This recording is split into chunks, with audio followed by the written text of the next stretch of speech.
We're live. Thank you so much for everyone that will be tuning in and will be listening in. My name is Old Man G, and I'm joined again by Shawnee. Team Sagagi. And there is a lot to talk about, actually. A huge amount to talk about. Mourinho, Liverpool, Bundesliga, Serie, European draw. It's going to be quite an intense show. But news just in, actually. This is one of the reasons why I've been late, that the men's Ballon d'Or results have come out. And it seems that Lionel Messi has won it. Is that correct, boys? Is that like Lionel Messi's got it? BBC Lionel Messi first, Virgil van Dijk second, and then Ronaldo third. Now, before we go into even the news, like, what do you guys even think about that? Because if Ballon d'Or is supposed to be based on last year's contributions, if I recall, Barcelona, okay, they won the La Liga. Where was Messi at Anfield? Where was Lionel Messi at Anfield? Shawnee is Liverpool. Let me actually know what Shawnee means, because Shawnee obviously is a Liverpool fan. What do you think that Messi deserved over Van Dijk? Well, not over Van Dijk, I wouldn't have thought. I think that's the thing. I mean, over the period of the entire season, there's probably some magic moments that Messi produced that maybe swayed the judges enough to give it to Messi rather than Virgil van Dijk. But Virgil van Dijk is a Champions League winner. I'd imagine if Liverpool won something else, like anything else, that Sadio Mane would have been higher, and Virgil van Dijk probably would have won it. But it is true. But if you think about it, if you look at that top five list, just read the list out again. Sorry. We're just popping it up, like okay. Josh had it on there. But he had, if you can pull it up on your phone. But yeah, the list was, so Sadio Mane fourth, and then who was fifth? Top five? Can't remember, But yeah, so like should be here somewhere. Yeah, it's over there somewhere. But if you think about it, those top five players, none of them did anything particularly amazing. So, like, you only really had... I mean, Virgil van Dijk was a Champions League winner. I think if Liverpool did anything else, like won anything else, then probably Virgil van Dijk. And probably Sadio Mane might have even beaten, Ronaldo to third or Messi to second. Good to see you in your chats, Footy Live. How's it going, my guy? Yeah, we're about to get into the stream, but we're just reacting to this news about the Ballon d'Or, actually. Georgia B, good to see you in chat again as well. Virgil's good, great even, but Messi's on another level. Shawnee, I mean, so do you think that Messi is a deserved winner overall, do you think? Yeah, well, that like I say, that top five list, there's not really many people in that top five that did that much in the season anyway. Mm-hmm. It was either like La Liga, it's like one cup, so you had Barcelona, La Liga. Did they win another trophy? No, just La Liga. They even lost in the Copa del Rey against Valencia, yeah. I think it was. So against Valencia, yeah.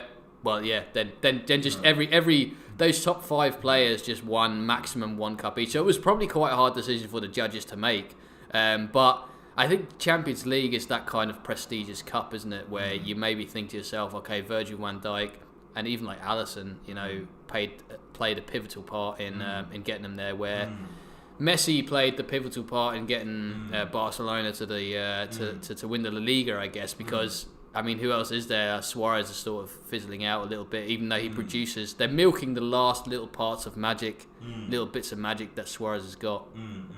But Messi's still probably the standout Barcelona player. It would have been a hard decision to make, actually, who gets Ballon d'Or. I just think it's balanced, because just shouts out to everyone that's joining the streams, to the regulars, Jira, Giorgio, Raymond, Rasmus, Fitty Live, everyone. Shout out to everyone's going. Well, it's going to be quite a packed stream, so by all means get your comments in, and just remember to like the video, share and subscribe. Really appreciate from you guys.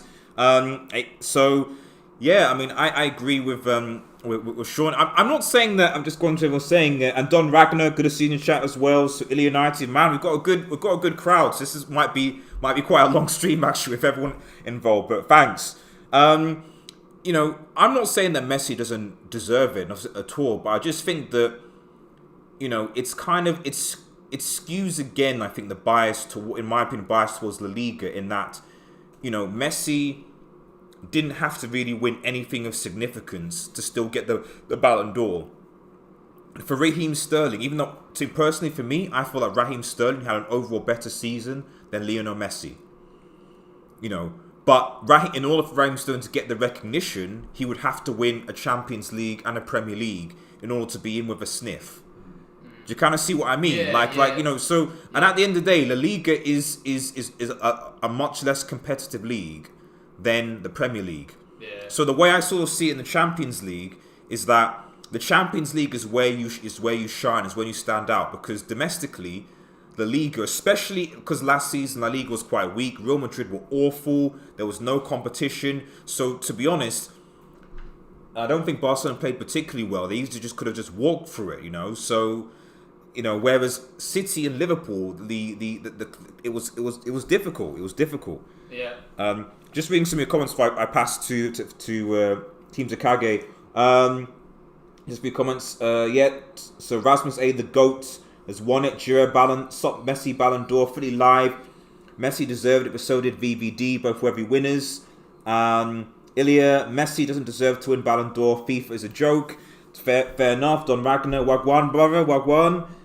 Don't worry, Otley will get Lingard into form to win next Ballon d'Or. Okay, Lingard is still a youth prospect, man. Lingard is a youth prospect. Okay, he's got to give him time. Raymond Moore, Ballon d'Or is for the best player last season, not best player of all time. Liverpool player should have won it. I agree. I just think that, and I'll end with this before I give it to Team Takage, is just that when you concede 4 goals, thanks, Shawnee. Yeah, when you concede 4 goals at Anfield with no response, that over. It's over. 4 goals with no response, and Messi. All Messi needed to do was score 1 goal, and Barcelona would have been through and probably would have won the Champions League, and he couldn't. Yeah. The player, the Ballon d'Or winner for me, you have to carry a team, you have to push a team, you have to, and he didn't do that. Yeah. Just quickly reading the top list. Top 10. Top 10. Messi first, Virgil van Dijk second, Ronaldo third, Sadio. Okay, I don't know why Ronaldo's there. I love Ronaldo, guys.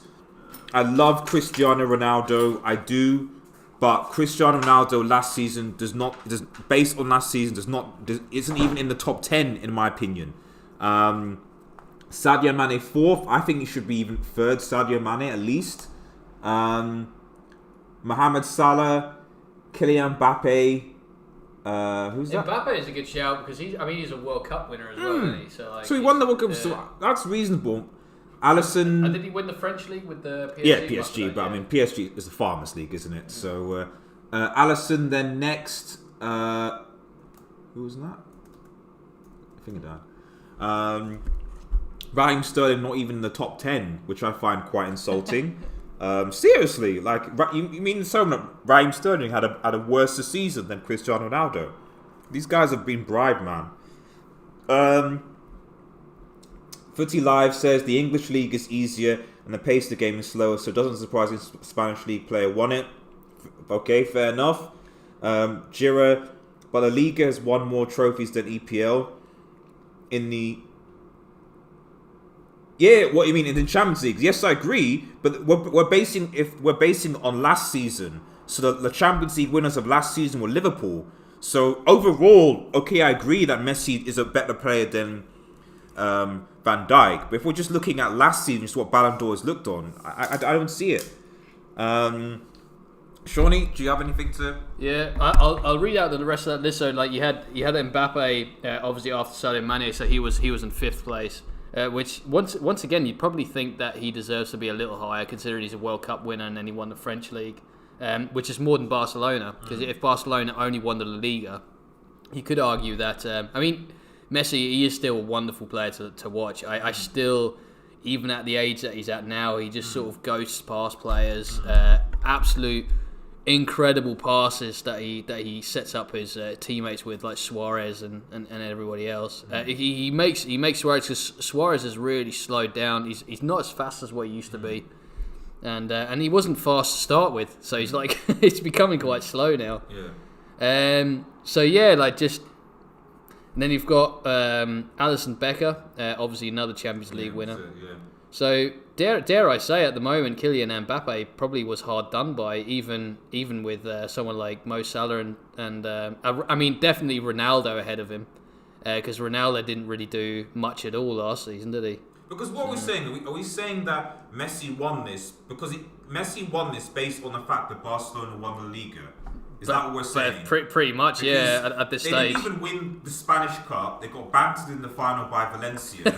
So they got bantered in the Champions League by Liverpool. Yeah. So we're just saying that he won it because he won the Liga in one of the most non-competitive seasons ever. Because Real Madrid were trash, Madrid were trash, Valencia in the league were trash, everyone was trash. Yeah. Is that literally all that is? I mean, if that for me is the standard of winning, like Ballon d'Or, then that it's a joke of a competition. Yeah, that's true. You can't say, other players have to win Champions Leagues and titles back to back to get considered. And Messi, despite being bantered, it's I don't know. Yeah, and then you've got Alisson Becker in 7th place, Robert Lewandowski 8th, 9th Bernardo Silva, and then 10th Riyad Mahrez.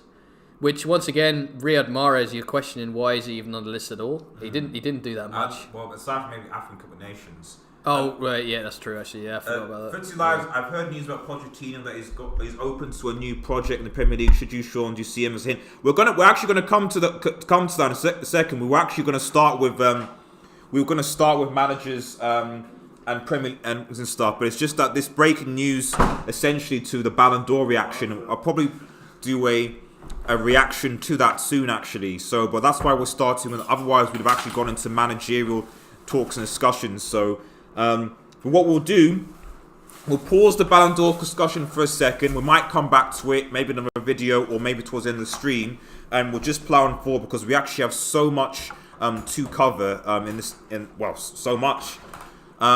So next, this dude.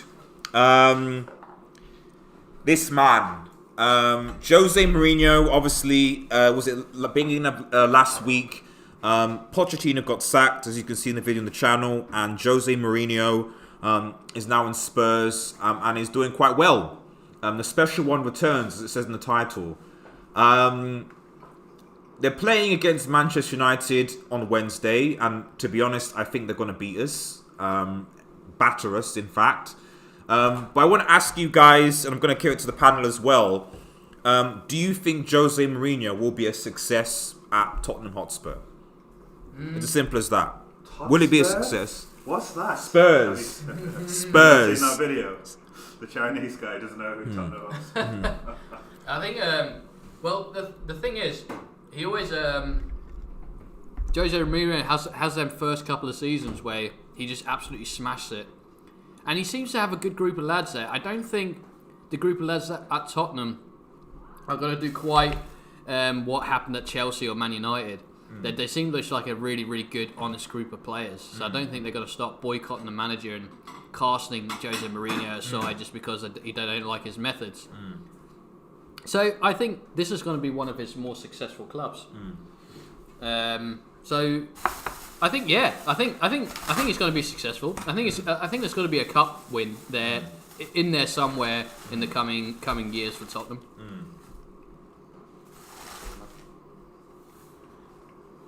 What do you think Team Takagi about Mourinho? Well, you bring in Mourinho to win a trophy. That's what you bring Mourinho in to do.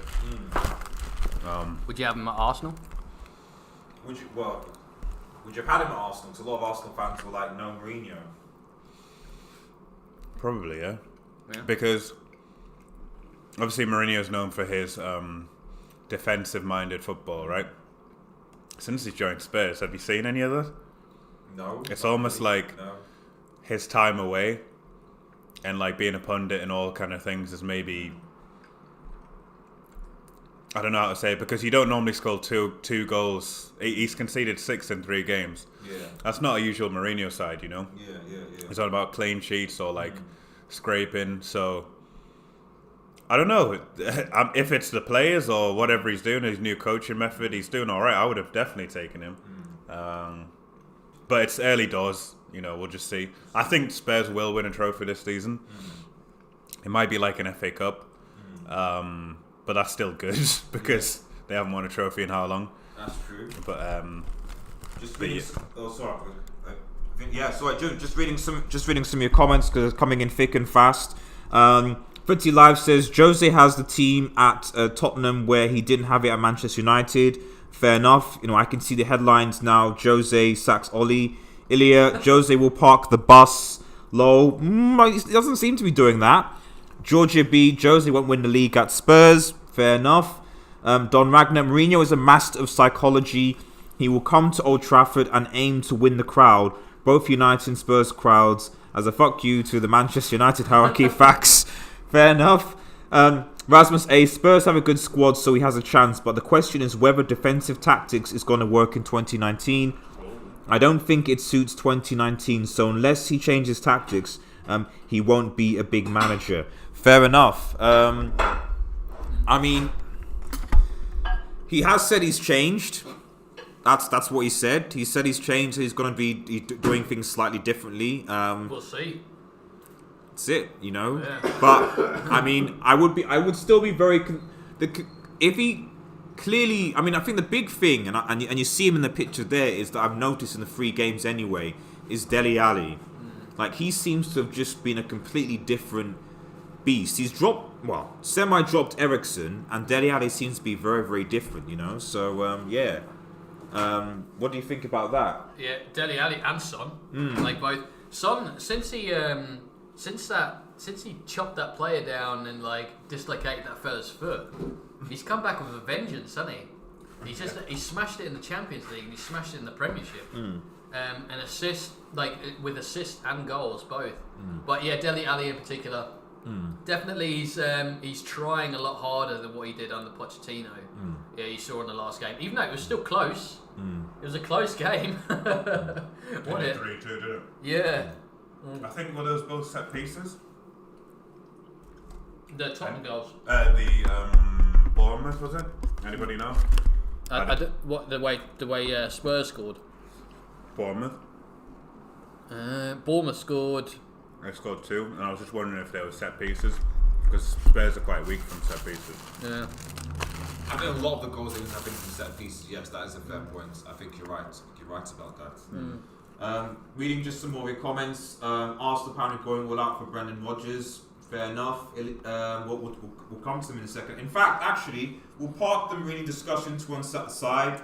We'll see. Basically, I think that the consensus is watch this space and see what happens. But we're now going to this segment, which I'm going to call sacking season. 2 are under review, 2 managers under review, and the other 2 have been sacked. And it's a question of where things go. So the first manager under review from a sacking season, from sacking season, that we're going to go and discuss is this man, Ole Gunnar Solskjaer.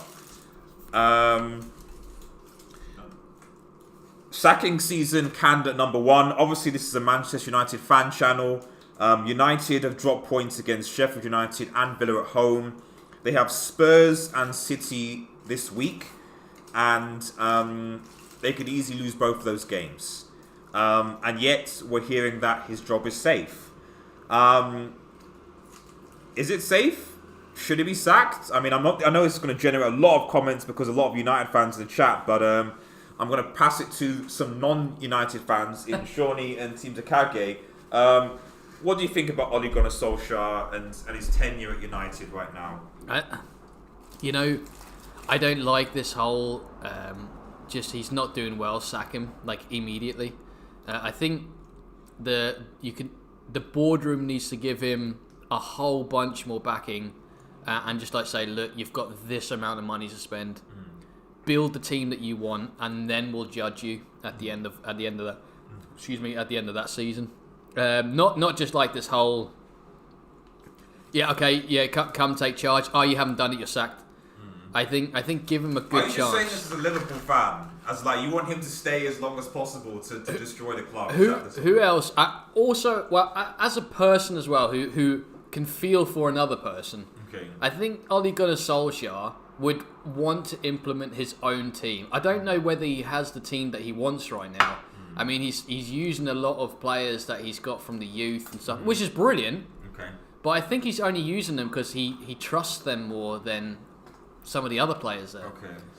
So yes, yeah. So like I think say to him in the summer and just like say, look, this is your, we really want to assess you this season. Build the team that you want. Start building it now. Give him some money in January. Give him some money in the summer. Let him have a season with the team that he wanted. Then judge him. Then assess him. Then just like say. I mean, he's almost a season plus in. So, but tell me before I read the comments, guys. Team Takagi, any thoughts on that? I agree with Sean saying a tiny bit as well. I guess in a way, if you're talking about Man United's problems, there was a centre back they needed. There was a centre. It's a kind of a mukbang we've got going on right now. There's we've got a lot of takeaway and stuff like that. We were starving. They got a centre back. They got a full back. But I would say it was the stuff going out that kind of hurt them, because they strengthened good areas, but then they let Lukaku go. I know Sanchez is pretty useless, but they let him go too, and I feel like they let someone else go, but I can't remember now. Herrera. Who? Herrera. And that's like probably the biggest out of everything, that holding kind of midfielder. We see how important that is in any team this season. Leicester has Ndidi. Leicester second have Ndidi. First, Liverpool have Fabinho. Third, Chelsea. City now. Chelsea have Kante, etc., etc. So letting him go was a big. So no matter who you get in, if you sell your best players, I would say Rashford's Man United's best player, but if you sell your best players in general. Yeah, true. If you sell your best players, you're not going to win titles. Arsenal sold Van Persie, the rival. Stuff like that. So, right, reading some of your comments because a lot of these are coming in thick and fast. Thanks for the introduction. By the way, if you guys have any questions for Sean or Team Takagi and you want to get their opinion on it, just post in the comments. Let us know, and we will answer them. Obviously, Sean being a Liverpool fan and Team Takagi an Arsenal fan. So if you have any questions for them, post them in the comments and we'll get to them. I just want to say that Team Takagi is an Arsenal fan, just about. Still, he's like on the verge of burning his tops. So just reading some of your comments. Ilya says Ollie will not be sacked. I'm Ollie in. Fair enough. I've seen that sarcasm because I know you. Rasmus say we're going to get to Silva actually. We're going to get to Silva and Pellegrini fairly soon.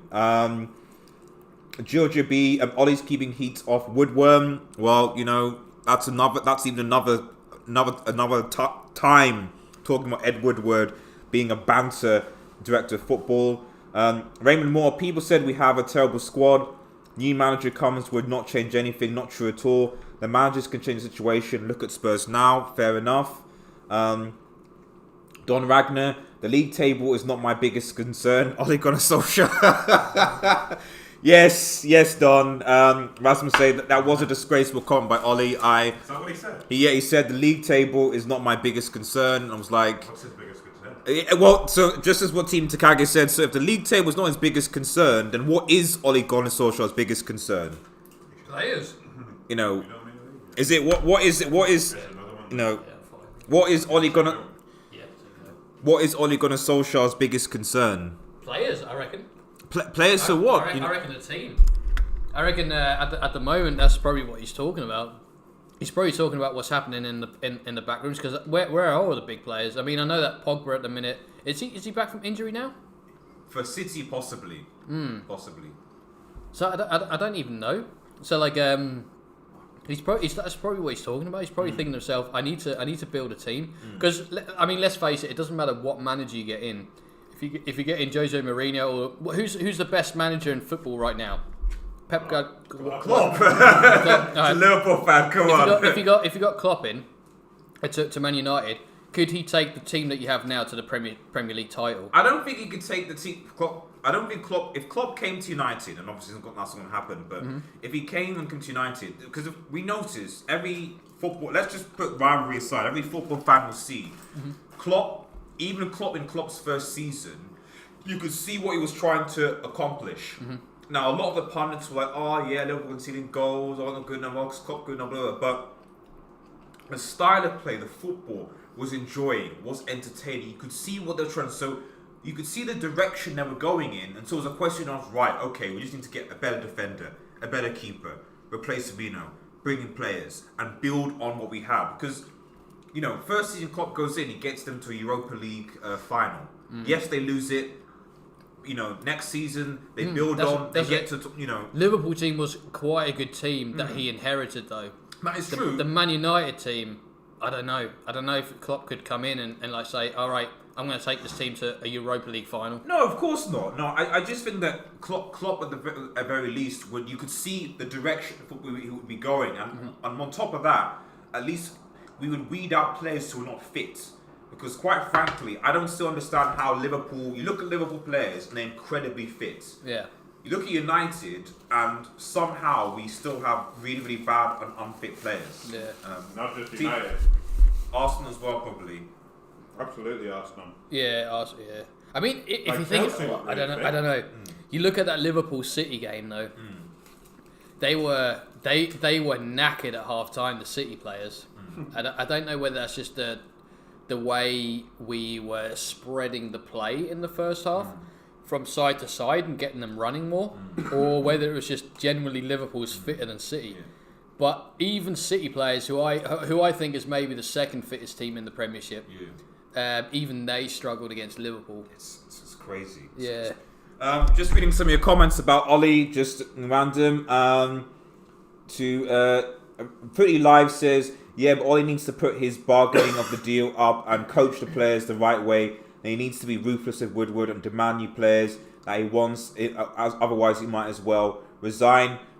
Georgia B. Ollie's been dealt a bad hand squad-wise, but he's still not up to the task, tactically speaking. That is a very good point, because what you guys saying about squad is one thing, but tactically in games is a question. Now, sometimes he has got it right, but a lot of times he hasn't, where he hasn't changed it up, where even his setup has been wrong. And that is less to do with the players you have and more to do with like in-game management, tactical mind. Like, one of the things that I liked about Mourinho until the team turned against him was that Mourinho would not wait.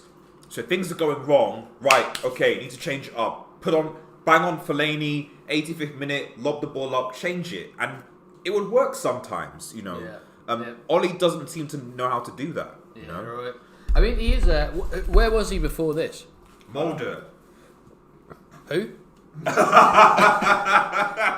Where's that? Norway. In Norway, won the Norwegian league with Mulder. Oh, really? Okay, brilliant. Okay. Yeah. I mean,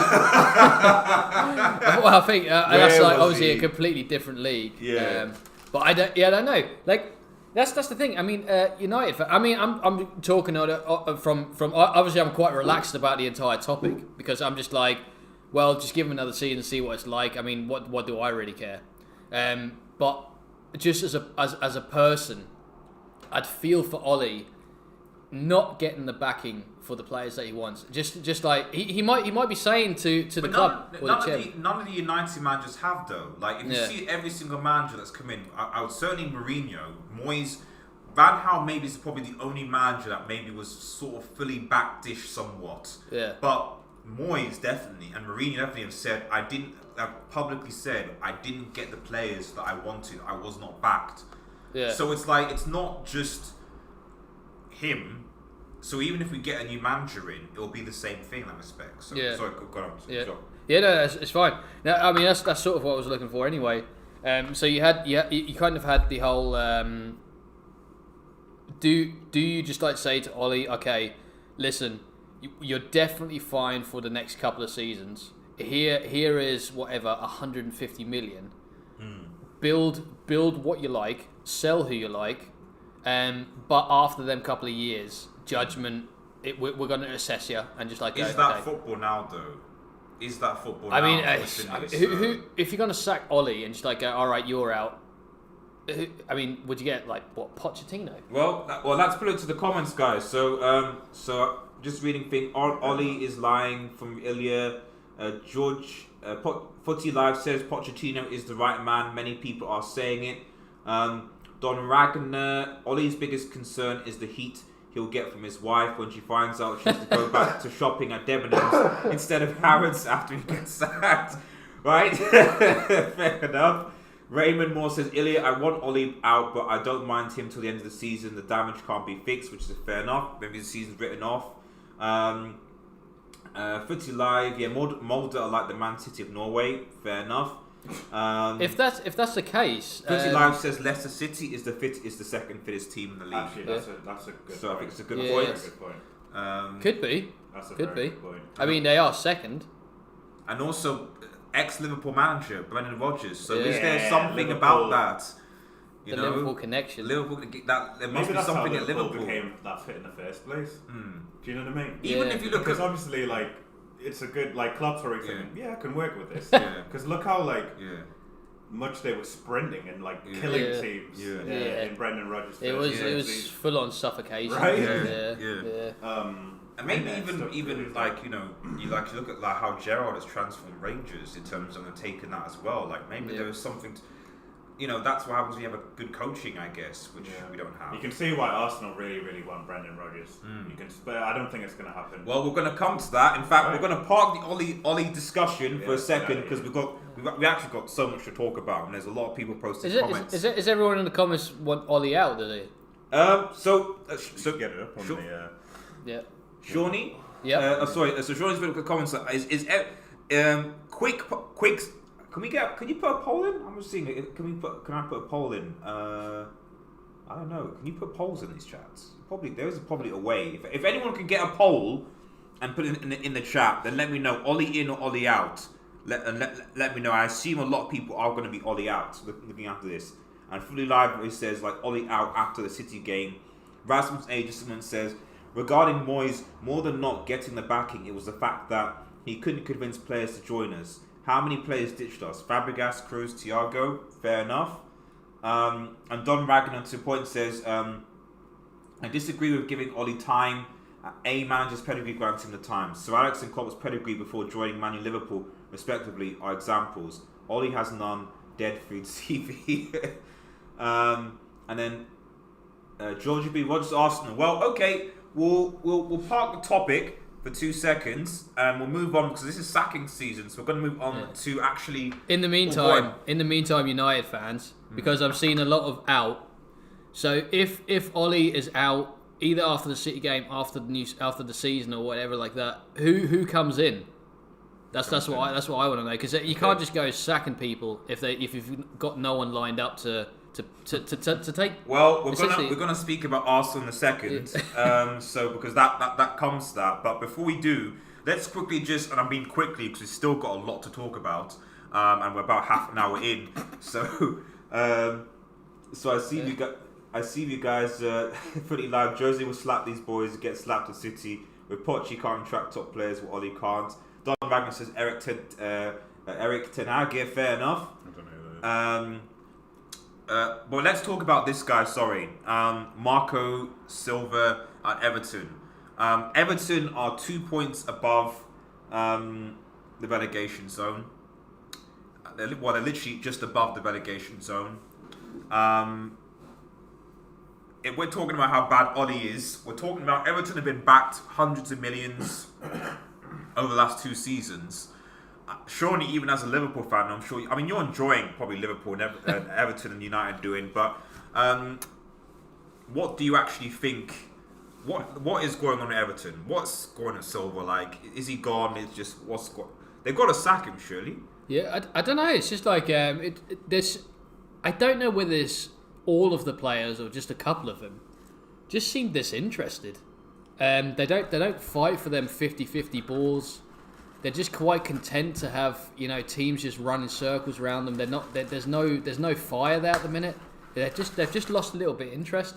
I don't know how hard it is to get that interest back into the players, but at the moment there just doesn't seem to be any motivation there. And yes, you're right. It's very enjoyable being a Liverpool fan right now. The thing is that, Southampton. They've had huge struggles. But dare I say, Southampton and Everton, they look very similar when you see them play. But the thing is, but this is Everton is that Everton have backed Silva. They spent so much money. Think of the players. Think about the players they brought in. I think they brought Moise-Kean in from Juventus, who was doing quite well. Obviously, they brought Alex Iwobi in from Arsenal. They've obviously had Sigurdsson is still there. What's his name? The keeper from Son, who's Pickford, who's England #1. They brought in Andrew Gomez, the Gomez guy, although he got injured. To be fair, Silva. They brought in a lot of players, Yerry Mina as well, into that squad, who are semi-decent. They shouldn't be below Newcastle. Yeah. And yet they are. Yeah. To be fair to Newcastle, they have picked it up a lot, I think, because at the beginning of the season, it looked like they were going down. But since then, they've actually done a really, really good job, I think. Been grinding, really. Grinding results. When you got Joe Linton up front, yeah, who scored 1 goal this season. And In fact, their front 3 has 1. Yeah. And I'm not going to insult Almirion's intelligence, but I will say that he knows how to run forward. Yeah, but full stop. After that, that's it. It's kind of like that. But Maxima, the thing about what I like about him, he Shelby's takes on back players. as well. Shelby. Shelby's back. Shelby's a great player. Which is absolutely fantastic. Almost essential to the team, John Joe Shelby. When he plays well, you can tell. And he doesn't lose his temper, obviously, because obviously everyone knows he has a temper. But even Newcastle are still not out of it yet. I'm just looking at the table now, so they're on 16 and Everton are on 14. So potentially, on Tuesday, Wednesday are the next fixtures. I think it's this Tuesday, Wednesday, isn't it? Tuesday, Wednesday, Thursday. Yes. Tuesday, Wednesday, Thursday. We're going to preview the fixtures. Later. So if in these mid-game fixtures, that could completely change. You might see that Newcastle are just hovering above the relegation and Everton are back. But do you see I look at this Everton team and do you see Everton actually if Silva is still there? Do you see Everton? I guess the 2 questions, and I pose to the comments as well, guys. For you, and by all means, ask us any questions. Feel free to ask either Shawnee, the Liverpool fan, Team Takage, the Arsenal fan, any questions.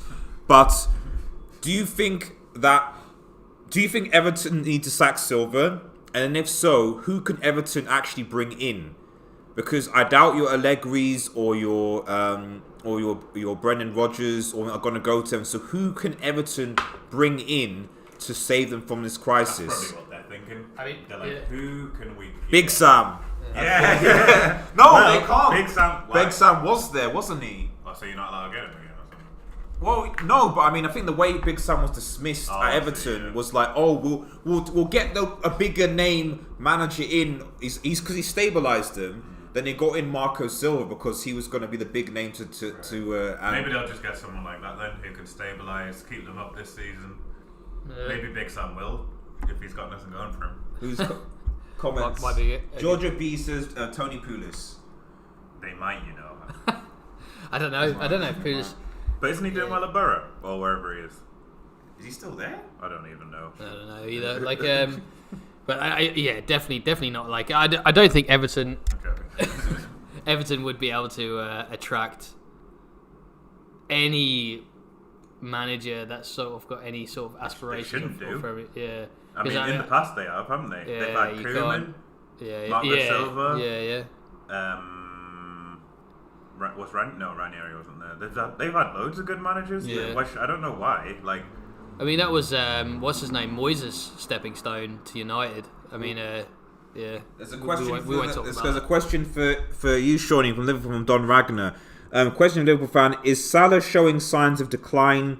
If Liverpool win the league, should Klopp refresh by selling him and bringing in Jadon Sancho? Ooh. Tasty. That is a good question, my friend. So Dan I'm gonna be a little bit controversial, and just say I've never, even at Salah's best season, I've never been a massive fan of Salah. Okay. Like I do understand that Salah brings huge fear into teams because of that one season that he had, but since then. I mean, before that and since then, I've never really seen massive signs of him being like just a standout, special, world-class player. That season where he just absolutely, just everything that he did just turned to gold. His focus was just so high, and he was just so up for it every time that it was just absolutely incredible. But I've never been a massive Salah fan, and that's massively controversial coming from a Liverpool fan, I know. But if they decided to bring in Sancho to replace Salah, I don't know whether that would be a mistake or not, because people still fear Salah. When Salah runs at defences, he always takes 2 or 3 players with him. Fine. So he has that fear factor. So when Oxlade-Chamberlain comes on, for instance, that fear factor with Oxlade-Chamberlain isn't there, but he's just shown his quality. Oxlade-Chamberlain. Plenty of questions for the Liverpool fan. Yeah. So there was one for that. We're actually going to. In fact, we're actually going to be going to Liverpool in a second. Actually, I'll come back to this pretty live. I'll come back to your Liverpool question in a second. Post that again, because we are going back to Liverpool in terms of what they win the title. But I just want to finish the sacking season segment of this stream. But we are coming back to Liverpool. We're 40 minutes in as well. I'm assuming a lovely host are going to be with us for quite some time, dealing with some of these questions if they're okay with that. But we'll just quickly. So quickly moving on to these two. Some people might call them Dumb and Dumber. Some people might call them saving the non-saving the saver. I don't know, but keep the puns coming in. But let me know what puns you have for these two. But Emery obviously has been sacked. We've covered that before. He's gone. But Arsenal, in traditional fashion, don't have anyone to replace him, unlike Spurs. Fred Ljungberg has obviously taken over. And his first result is obviously a 2-2 draw to Norwich away, which, to be fair, was better than City's result. So you could say that. But I guess when you're an Arsenal fan, we're talking about sack. This is obviously a second season segment. Do you think that Arsenal should give it to Freddie Ljungberg at least till the end of the season? Should they be finding someone else, and if so, who? I think they, like you said, the difference between Spurs and Arsenal. Spurs are more, organising things that they do. It seems like with Arsenal, they just from like the negotiation to the scouting to coaching to like everything. Fans. Yeah, ex-fans. Yep, that's another one. Tear them all down. We're all just kind of like, it's clueless. Spurs. I don't know how long they were looking at sacking Poch, but however long it was, they had Mourinho lined up straight away. And that was the next game, you know what I mean? They didn't have a caretaker manager. Arsenal, it was almost like a spur of the moment thing with the Emery, because Emery actually turned up to training, ready to train his team on Friday. Yeah. He was, with the rest of his coaching stuff, he was setting up the cones and stuff. They called him in and said, "We got to have a word with you." And it's like, is that how it normally happens? Yeah, for a lot. I mean, Mourinho was the same way. Mourinho's about to go to training, and then it was just like, no, boom, gone. But did they have a manager Spurs, ready? Same thing. Well, I mean, they usually have the manager, but they won't obviously tell the current manager. Well, they didn't in this case, and it just seems to be a bit, disorganized. I think give Ljungberg until Christmas. That's fair enough to see what you can do. There's a few questions for you, Team Takage, from Don Ragnar. For the Arsenal fan, what have you learned from the Ole Messi Man United that you hope will not occur at Arsenal with Freddie L? That's a good question. I think, if I'm honest, that just because one person has a good run of games and etc., I don't necessarily think that means you should get the full job, especially if you're a caretaker manager. You're Frank Lampard, though. Was Frank Lampard caretaker? No, but I mean, like Frank Lampard. Okay, I guess his experience was Derby.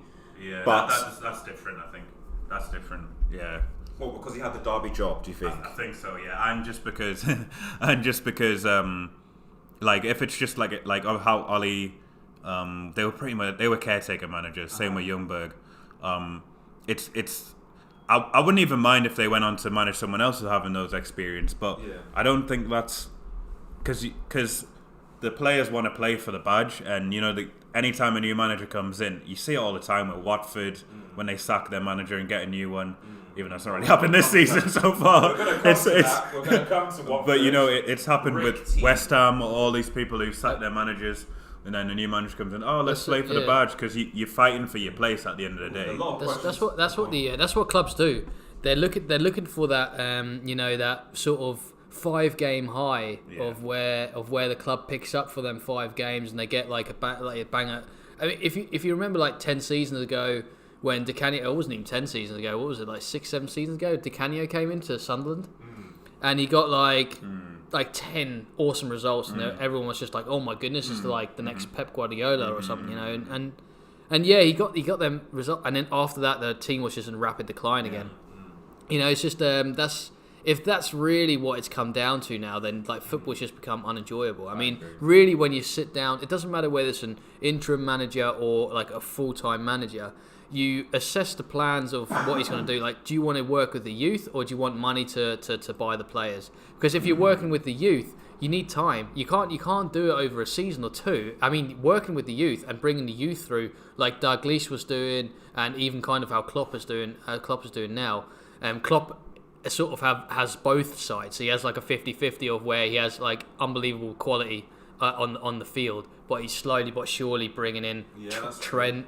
And Young. I mean, even Harry Wilson has shown unbelievably fantastic signs when over at Bournemouth. I mean, the highlight of that was that Liverpool's babies basically beat Arsenal's second team sort of thing. Europa League team. Europa League team, so under 16s, so just a few questions for the Arsenal fan coming Victor Mastering. So obviously Don Lang says good evening. I'll miss those in the interviews. I'll miss those also. I actually will. I watched a compilation the other day, and it was actually quite sad. 5 minutes, I was creasing. Good evening, and like it was slowly going from a B to a V by the end of it. It was. Footy Live says, if you had a choice to appoint the next manager, who would you get and why? You're probably going to banter me, but I'd love Pochettino. I'll probably get bantered in the chat, but he's just, if you're talking about coaching players, making them better, we need someone like that because our players aren't good. At the end of the day, short and sweet. Ilya United says Lundberg is a new Emery Count Dracula. Raymond Moore has another question. Says for Arsenal fan, would you take Poch for a permanent manager? Well, you answered that, so that's fair enough. And the Footy Live again says, everyone seems to be saying Pepe is a £70 million flop to sit on the bench. I wouldn't call him a flop. I don't know. It's a bit harsh calling him a flop when he has 6 goal contributions this season or whatever it is. And there's people who have had that in 2 seasons. And you can see quality. Yeah. You can see quality there. Pepe is a flop. What is Jesse Lingard? Yeah, thank you. Thank you. Yeah, it's not his fault he was 72 million as well. It took him a while to get going last. I mean, it's a Premier League. Name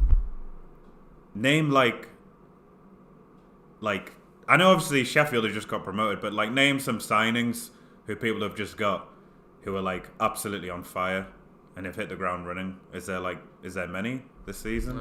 I mean, the only one I can really think of is, even Suarez had a fairly slow... Suarez was a really slow start. Yeah, he didn't score for like his first 20... No. It was a lot, It was a lot, like definitely. Because in the first season, he wasn't played all the time. So he'd come on in like drips and drabs. And then in the second season, Dalglish just made him more prominent. I think that's how you do it, though. You don't put them in and give them the pressure straight away. You introduce them gradually. Give them 10 minutes against flipping, Man United. Dalglish put what's his name? Bloody the Newcastle fella. Andy Carroll. Yeah, they put Andy Carroll. He let the brunt of the Yeah, strike. It's like let Andy Carroll take it all. Yeah, let him take it for now, and then when it's your time to shine. Yeah. Footy Live says, Arsenal fan Daniel James is on fire. He has a better stats than Ronaldo, from what I read. I mean, I wouldn't go. Let's not do that. Let's not do that. Rasmus says, "Come on, guys, don't be harsh. Lingard is playing still under 15 team." What are the scouts doing? Good question. Let's quickly move on as well. So just because we still What happened to Ozil? What happened to Ozil? What happened to Ozil? Well, he hasn't played. I mean, He's only just started playing again. Yeah. Well, we'll maybe get on that another time. I can give you a quick 1-minute explanation if you want. What I think is Ozil needs to be playing in a number 10 with sort of three people in front of him, not one or two, because at the minute it's quite interesting because Lacazette is a clinical striker and he's a very good player, but in a way he's kind of holding us back at the minute. It's a weird way of looking at it, but Aubameyang's a striker at the end of the day, and Aubameyang's being played out left, and he's not really getting utilised that way. We've got Martinelli, who's also quite high up. He's got more goals than Lacazette this season. Sorry. Can I just quickly Play him on the left, Pepe on the right. If you got Ozil behind, they're kind of like thinking, man, we got real quality. You know what I would say to Aubameyang, if I was them, because I rate Aubameyang massively. I'm quite an Aubameyang fan, and I would just say to him, look, just do what you like. Just go on a free roll. Like where do you want to play? Hazard. Yeah. Where would you like to play? And then just like tell to the other players and just like say, look, Lacazette or Pepe or Ozil, whoever's playing with Xhaka, even just like say, look, this is what Patrick wants to do. You just play according to his play style and just build it around him. I agree. Because he's just an absolute. Yeah, he's just fantastic. He's a different he could if he wanted to become the best striker in the Premier League, even though he's on the decline now. Probably because he's at Arsenal, he never get recognised for that because his goal stats are incredible. I think it's 50 goals in 80 games or something ridiculous like that. Yeah. For all the guys, which team has the best youth starts, Man United or Arsenal?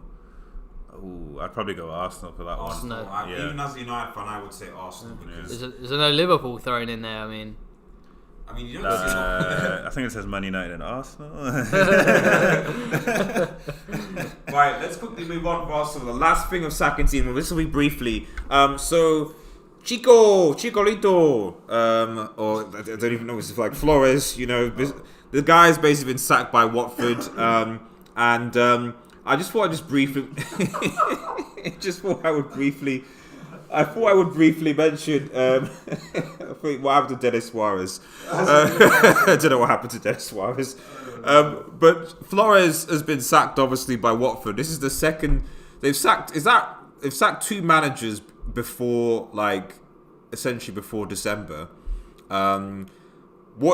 I think Watford are going to go down, irrespective of who brings in. What has happened to Watford? What do you think they're gonna do? I mean, I touched on it earlier on. If you're members of if you're on the board, and you get a manager come in, and the manager lays out the plans to you, and you lay out your expectations, and they match up, and then you have it doesn't matter. It doesn't matter whether he's deciding to bring in the youth and just go right.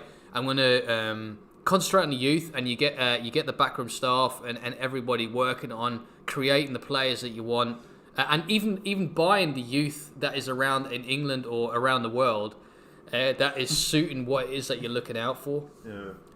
After that, okay, fair enough. You do that route, or just I'm going to buy. I need this amount of money to build the team that I need, and then by the time this part of the season comes, this is where we want to be, or this is where we're expecting to be. And if that doesn't match up or doesn't quite align, that's when you start thinking to yourself, all right. And I don't know whether Chico got that. Did Chico go in there and say, listen, I need to spend money? If he did say that, where's the money? One thing I'll just add with the Watford manager, I believe his best friend died or something recently. Did he? And he was talking. in interviews he was quite like philosophical, and so you could kind of tell like it's a bit more than football at the minute for him. Yeah. Like you could tell like in some interviews and Just the former manager, or which one? The first one, the start of the season, the second, or Chico Flores? the one who just got sacked. Just sacked. Okay, Yeah. fine. Okay. So like you can kind of just tell like it's a bit more than football in it. Like he sometimes doesn't care that much. He's just I would like, say well, so, yeah. And I saw a few interviews like or like just the transcript and stuff, and it just like even the answers were a bit like something's kind of going on. So Goodbye to Footy Live. Thank you for joining it. I've got to go. All my guys got steam and talk. We talk. See you all later. Thank you for joining us, man. Good contributions, man. Really appreciate. Yeah, man. Thank you for appreciate coming. it. So thank you. I don't know what again. that steam means, but anyway, you just enjoy, my friend. Is anything else I want to say to? I mean, who can Watford go for? I guess. Is it the usuals? Emery. Emery in at Watford. So, but that's in a way that's not a bad idea because he's good at those kind of clubs. Yeah. He's good at your Sevillas who are not, true, Champions League, Yeah. Winners and all that. He's good at get someone, and he's Spanish too, so you're used to them. Used Scoundrels. used to them Spanish. I mean, for me, Watford could be attractive to like a whole bunch of array of managers, really, couldn't they? Yeah, because like I mean, Watford is one of them clubs where it could almost be like a stepping stone. So, once again, you wouldn't get like a prestigious manager going there. You couldn't get like a Brendan Rodgers. I mean, the thing is Brendan Rodgers, why would he leave Leicester right now? No, it wouldn't go right. You know what I mean? Like, I mean, for whatever any reason, team. Liverpool just that's the only way I could see him. Or City, that's the only other way. Yeah, maybe City. you'd go Literally to, the only but- other way. City might be because then he'd be attracted to the fact that he's going to be backed a lot financially. Yeah. And the Those are the salaries only you two have. clubs. Yeah. United definitely not, just because of the way they're, at the minute. Arsenal, I don't see why. I don't know if that's another topic next, or so we can save it for that. We'll pass on because this is sacking season segment over. Sacking season segment over. Tony Pulis he's going sent back Don Magna. Georgia B says Ilya, you're crazy, man. has to be a place to big sum. United, I have Emery Christmas jumper in. Rasmus A. Silva in for Watford. Okay, fair enough. So Marco Silva and Everton going to Watford. Would Watford take Ollie Don Magna? Didn't he get Cardiff relegated? So I'm not entirely sure. I'm not entirely sure they would actually. So it's interesting, isn't it? Let's move on to the segment and this Liverpool segment. So obviously, this is where I love you guys for your questions for Sean, who's a Liverpool fan, and I'm obviously bringing them back up. But I'm bringing Liverpool in here because essentially, Liverpool are 11 points clear of City now. Okay, yes, Leicester, they've got, I think it's 8 points, I think it is. But, is effectively the title race over? Because even this weekend, with Alisson sent off, and he's probably suspended for 3 games, isn't he, I think, with straight red. Yeah. Is it because I think their run of games aren't that bad next 3 games. They played all the top teams pretty much, unlike City. So we've got Everton midweek, which is probably. I mean, Everton always turn up against Liverpool. So like, it's you know what? It's not even turning up. It's just they make football look ugly when Everton, whenever they play against Liverpool, it's just that I don't know what poor. The ugliness of the way they play comes out, but they make it really difficult to play. It's shocking, isn't it? It's horrible. You can't call it football. No, it's not football. It just bounces around. It looks like a pinball machine. Yeah. It's just awful football. I think how people put 10 men behind the ball. I think they put 10 in the box. Yeah. And then they clear it, but like there'll be an opportunity to counter attack. Yeah, and they'll just hang boot back. it Yeah, away. yeah. Like, It's just all right. It's awful football. So like, Good work. dare I say, tomorrow or Wednesday. I can't remember when are we playing. Wednesday we're playing. So Wednesday at 8:15. So like, dare I say, that's maybe our toughest game coming up, because there is a couple of games where, I mean, at this stage, everyone looks at Liverpool as a bit of a free hit. It's kind of like you'll say to your players, okay, we're playing Liverpool. They're potentially the new Premiership champions. Let's just give it a go, and it gets the players motivated. It gets them up for just giving them a shot, giving them a good run for their money. And you can see that we've had difficult games against some of the lower teams. I mean, I'm sort of dreading going up against. Not interrupt, Sean. Yeah, Sorry, good point. Just a few comments on Rasmus. Says, EPL title race over. Leicester's already won it. But Raymond Moore has a very good question. Is for a Liverpool fan, will you guys go unbeaten the whole season? That will be impressive. Yeah, I mean, It's not possible. yeah, that'd be tough. It would be Not this Christmas period. a Christmas period. Yeah, I don't know. I mean, But who will Liverpool lose to? That's the question. It'll be some. Someone like 19. Sheffield. That's what I'm Yeah, saying. Well, it'll be actually, like- no, you He already. went away and beat Sheffield. Oh yeah, that's true. Yeah, Sheffield. Yeah. But if I don't know, Sheffield might just play the counter at Have you Anfield. played Leicester City yet? Yeah. At King Power. Yeah, You Wait, won. was it at King we Power? won 2-1. I mean, Was that Anfield or King Power? It was at King Power. I think it was so away. you went to Leicester away and beat them. Okay, so which other team can you not? City at the We got to play United again as well. No, we'll lose at Anfield. Let's not go there. So Yeah. They're still Everton. Well, that's what I'm looking at. I'm looking at Everton. Everton's definitely Because the thing is, Team Takagi says it's impossible. But my point is but looking at the league, looking at other teams in the league, which team could you see taking points to lose? Have we played Arsenal away yet? No. No. Emirates, but I'll. Yeah. That'll be a tough one. Arsenal. In I don't know. in previous last year it was Yeah. draw. Yeah. Yeah, draw. I think last year you didn't have David Luiz in your defence. But I honestly, yeah. We I mean, the answer we could do. I mean, it's the potential's there. I mean, we just, even if we play bad, we keep grinding out a win. That's true. So like the answer is, I'd love to see that. So I think City gonna beat you at the Etihad. at the Etihad, I just think so. that's I New. think it's I think gonna New Year's is. Do you know why? Because I think you're gonna run away with the Premier League. get lazy. City are gonna keep drawing and losing to banter teams, and then Pep's gonna be like, right. The only thing we can do is beat them so that they, have That because I don't unclean runs yeah, because gone. that's gonna look like a stain on my resume. Not Yeah, having, yeah. so yeah. they're gonna try and beat them like that. That's genuinely what I think. I mean, it Don could- Mac could- He's gonna put everything. He's gonna buy like 100, like Mbappe just for that game. Yeah. He's gonna fly him in. On a special loan. one game loan. Don Ragnar says actually 1 billion.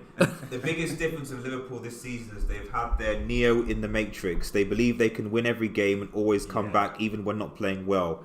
The Premier League is there. That's Don Ragnar. So Neo in the Matrix moment, yes. GLB says they'll get upset by Watford.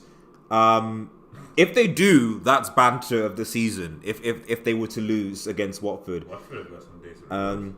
Ramos will Jose ruin another Scouser's bid for the EPL title? I forgot about him. Woo! I forgot about that big Jose, boy. slip. Forgot about Jose. So because Liverpool have already played Spurs, haven't they? Yeah, But, we've played them once. that was at Anfield. At Anfield. Yeah. So to go to yes. Yeah, we've got tough games. I mean, like I say, I still stand by the answer of that. It's possible because I mean, right now we're still grinding out results, even if we're not playing well, which is the sign of a championship winning team. Really, you win champions through. You're a brilliant team, and you can smash teams away. But also at the same time, if you don't play well, you still grind out a result, and that's what Liverpool are doing right now. And I kind of agree there. Yeah, at the moment we just don't believe that we lose, and even when we concede first, we just come back and just beat them somehow. That's it. Yeah. A few questions against interrupt. I think because they're go on. champions, that like You know what I mean? So they're just thinking, like, why should we lose? We're champions. Honestly, that's probably how he gets them. They're like, we're champions don't lose. Yeah, like, we're winners. Yeah. And bearing in mind, the Liverpool's undefeated run actually extends back. Like the last loss in the Premier League was against City in January, so it extends back to that. So it's not that yes, they're unbeaten this season, but they've technically been unbeaten since January this year, which was halfway through last season, and that was only against City. So if you actually take the City game away, Liverpool have been unbeaten in the Premier League for almost 2 years. That's If crazy. you take the City game out, which to be fair, if that ball had crossed the line, that difference, Liverpool would have won the league, and they could have been unbeaten at this rate for almost 2 years. I don't know. Think It's funny about that. That's what I'm saying. It's funny, you know. You remember the podcast that we made. I was angry at the beginning of the season. I was angry because I was like saying, I mean, what do you say to this Liverpool team? Do you just say to the Liverpool team, all right, this is it, that we're just not going to lose a game? Because that's what cost us last season. And if you remember in the first podcast a while ago, that's what I was saying. I said, you can't go into the dressing room and like say, right, boys, we're just not going to lose a game this season. But that's kind of what they're doing. True. It's actually true. Raymond was asking the question, Shawnee. For Liverpool seems like a complete team this season. Are there any improvements to be made? Oh yeah, I think we have to make improvements, man. Yeah, who was that? Raymond. Yeah, like because if you think about it, if we lose someone like Mane or Firmino or both, I mean we've only got Divock there. There's only Origi. There's that. He's the only person we got. We got him, man. Well, it's kind of like finding that player who's happy to sit on the bench. Yeah. Do you know what I mean? Yeah, that's like true. because my mum was. Where's Shaqiri? He's just injured come again. back, I think. Yeah. Again? Is he just come I back? think he might have just come back Has on he the. just come But he's back? on the Yeah. bench. He's on the bench, yeah. So he's been injured for a long while. Yeah. Yeah. It's finding that player who can sit on the bench because you got your Timo Werners out there who would fit perfectly into Liverpool. Yeah, there's another one, a Virgil injury. Yeah, Virgil George was a Virgil Yeah, injury. like I mean, you've got Matip there, but then you'll have Matip and Lovren in defence, and I'm not quite happy with that defence. Lovren's been doing well recently, but that's because he's got big boy. They played together in Southampton, didn't they? No.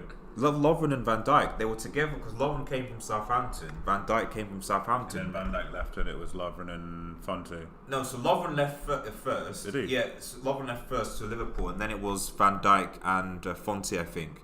And then I think Yoshida was in the mix there as well, and then Van Dijk then left, and then no, Fonte.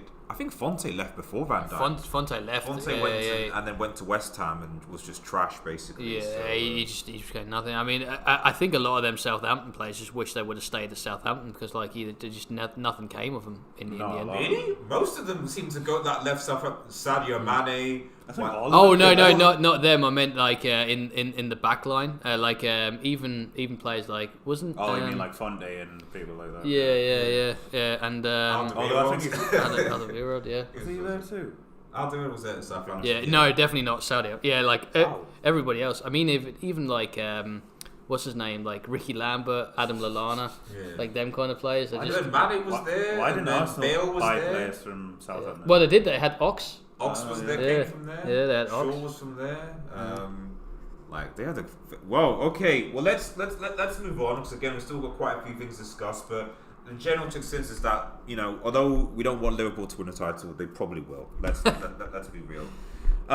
Okay, so that's it's almost an hour long. That's our Premier League discussion. We have a few league to talk about, and then previews and a game week. So just bear with us. So anyway, a picture you can see is Bayern Munich versus Leverkusen.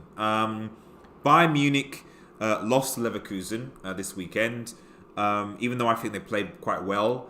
And literally, this just brief sort of segment about the Bundesliga is that what is going on? Who's gonna win? Like what is, because this image shows the table in the Bundesliga right now, and as you can see,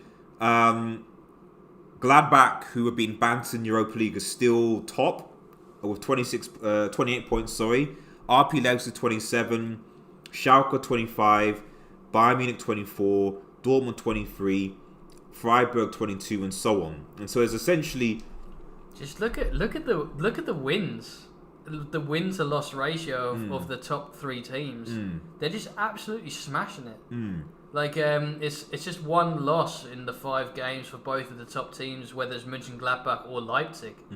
Schalke are making a comeback, aren't they? yeah. Schalke, yeah. Even Schalke, if you look at that, draw, win, win. That's brilliant. I think most teams in the Premier League will be made up of that. We're looking at it, and like it looks like potentially a big team, unless like Schalke and Leipzig and that a big team might not get in top 4, because obviously Dortmund right now, who I think are questionable. Yeah. We need to set up. I'm gonna do a segment where we're gonna set up like academies.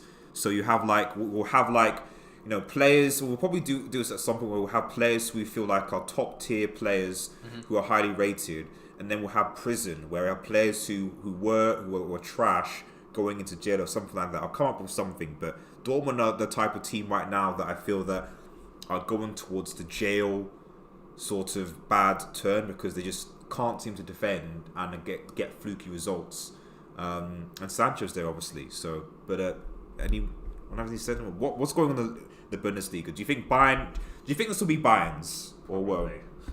I don't want it to be, but it's just one of those things. The Bayern will probably. It's close. It is close. It's close. I mean, it's not going to stay like this though. All Mönchengladbach have to do is just have a loss and Bayern have a win, and then they're pretty much on equal points. So yeah, it's tough, isn't it? I guess last season Bayern Munich didn't lose this much. No, like this early. Yeah, like I know they lost to Dortmund at Dortmund. I know they lost to that team. Was it Frankfurt or was it someone like that? But they didn't lose this many. These aren't the only 2 losses either. I tell you what, that's an exciting race, isn't it?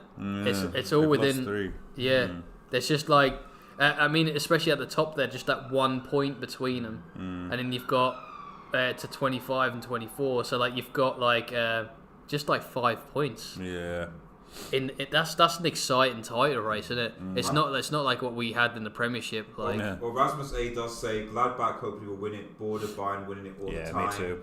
Ilya does do, however, say Bayern Munich will be champions again. I just think it's the fact that like obviously Bayern have not replaced their manager, they've got a caretaker in, and while they are playing better, I mean you look at Lewandowski, he looks like the GOAT right now, but Lewandowski has always looked like the GOAT before the end of the group stages. Done well in the league, and then as soon as Champions League group stage comes in, he just seems to disappear. But Bayern are playing well. Do you think they're a shout for to win the Champions League? Are they Team Takage saying no? Not with that defense. You need a good defense to win. You need a good defense or Messi or Ronaldo is what I meant to say. Yeah. Because Real Madrid and Barcelona haven't had a good defense since. or Divock Origi. You know what I mean? For a while, but you need a good defense these days to win something. Yeah. And Bayern don't have that. Liverpool have the best defense. If Napoli get through, they have an unreal defense.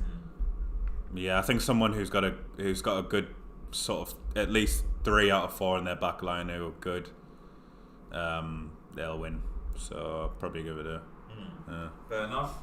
Raymond Moore says, exciting to see everybody competing well and have a fair chance to win the Bundesliga. I agree.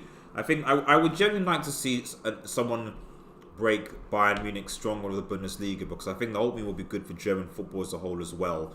And just Bayern Munich, I feel just need a change and need to stop. But you just know what will happen the next season. Just Bayern will just poach all the players. Whoever wins the league, Bayern Munich are going to get all of their players. Which is not really ideal. Anyway, moving on to a lot of time left. Quickly dip into La Liga. There you can see obviously Real Madrid and Barcelona going at it. Despite the fact that both teams have been quite poor up until this point this season, they're both neck and neck on 31 points at the head of La Liga. El Clasico is actually set for, I think, December the 18th. Just based on form, because to be honest, I've seen a stronger Barcelona side, I've seen a stronger Real Madrid side. I don't think these two teams are strong enough to win the Champions League. But who do you think will peg it to win the La Liga this season? Probably Barcelona again, just because Ronaldo's gone, and you've got Messi. I mean, you still Messi and Suarez up front. It's an elite two players. So I would probably just pick Barcelona to win the La Liga again. I'd probably say the same. Obviously, I watched Hazard against PSG. He was really good, but they drew the game. They didn't win the game. I haven't seen anything from Hazard this season to think that he's going to take Madrid to the next level. And that's why they bought him, isn't it? Hazard is one of the most overrated players ever. I'm sorry. I'll make that as a certain statement. Eden Hazard is one of the most overrated players. He's not a bad player, but considering that people are putting him in the top echelons of third, second best player in the world, like when, Wasn't in Ballon d'Or? Well, why would he be, I suppose? Yeah, for what? I don't even know. I don't know where he was. I don't think he was in the top 10. He definitely was in the top. He better not be in the top 10 ahead of Raheem Sterling, because that would be just a massive insult. I think he was ahead of Raheem. Oh my goodness, man. These people are trash, man. Rasmus says the GOAT was the difference against Atletico. That's true. Messi, how long can Messi carry Barcelona? Because when Messi leaves Barcelona, what actually will happen to Barca? Because they've spent, it must be in excess of 300 million on your Dembeles, on Coutinho's, on Griezmann's, and none of those players have really so far. Have to get Neymar back. Well, the only move left. Well, we'll come to PSG in a second, but I just feel that like Messi just can't keep on doing it. Surely he just keeps doing it. I think he just keeps coming up with the end product. Like, I mean, his free kicks, his assists, just everything. I mean, he doesn't get injured. When was the last time he was injured? I think he's like, apart from like the odd niggle of like ankle injury or something like that, he's just absolutely smashed it. I think what a player. I mean, really, I always say this, but. Georgia B says there is no Messi replacement, and you agree on Hazard. Thank you very much. I just don't get the hype. I really, really don't get the hype. Sorry, Johnny. No, I was just gonna say I don't know about most overrated player ever, but definitely overrated. Hazard. Yeah, overrated. Still, I mean, quality player. I mean, you'd have him at United, wouldn't you? Hazard. Well, he's left, isn't he? Left winger. So yeah, but we have enough left. I just think that the thing about Eden Hazard is that like I just feel like he goes missing. He banters Arsenal and sometimes Spurs, but oftentimes he just goes missing. Rasmus A says when he leaves Barca, retires, Barca will become a Europa League team, quite possibly. That's a shame. Don Wagner says, has the overhyped rise of Brendan Williams caused Luke Shaw to comfort eat recently? Guy was looking like a Michelin man coming off the bench. Yeah, unfortunately, Luke Shaw does have that. It's like Hazard again. He looked like he'd had a few buckets before he started for Real Madrid, to be honest. And look what happened. And Raymond Moore says, if United were to buy Messi, it would be £500 million and above. And Georgia B says, Hazard or Linky, hard decision. I mean, it's got to be Hazard, it's got to be Hazard. Yeah, I mean, there's a sark out there, So, like, remember, Linky is potential. Remember, guys, Linky is potential. Team to get anything about who do you think will win the title, the Liga title? It's neck and neck going into December. Barca, Messi's a difference. That's it. Messi's the goat. goat. You don't think one Karim Benzema and Gareth Bale can? No, they're good, but they don't have Messi. They don't have Ronaldo anymore, and Barcelona still have Messi. So that's the difference at the end of the day. Fair enough. Plain and simple. Fair enough. Sure. Is that Hazard or Shaw most overweighted? I agree with Shaw. Right. Now, quickly onto Serie A before we've still got just Euro 2023 draw and Premier Fixture. We're going to do that quickly because obviously we have been streaming for quite some time. Juve. Juve dropped points against Sassuolo the weekend, 2-2. Ronaldo seems to be having a dip in form, and right now Inter Milan are top of Serie A. And similar to the question asked about Barcelona and Madrid, is this Inter's year? Do you think Juve have enough to really, because Buffon basically, is going into the I don't know. I got to come up with a name. Jail. I don't know. Lower tier jail, because I'm not really sure why Buffon is still playing. I'm really, Were they not playing Chesney? No, Buffon was in goal, and Buffon made a howler and let it to the equaliser. Banter tier, that's what I'm going to call it. Yeah, banter tier 1, banter tier 2, banter tier 3. Banter tier 1 is like extreme banter for tier 3 you're into. So I think Buffon will get inducted into banter tier 3 right now, to be honest. He came back to Juve as well. Because he was at he went to PSG and was like, I want to win the Champions League. And you know what happened? He got bantered by babies from Manchester United. So, what's going to happen with Juve, man? Buffon is in banter tier 3. Yeah, that tier 3 banter. If anyone's going to win the league, it'll be Conte. Like, especially in his first season. It'll be anybody.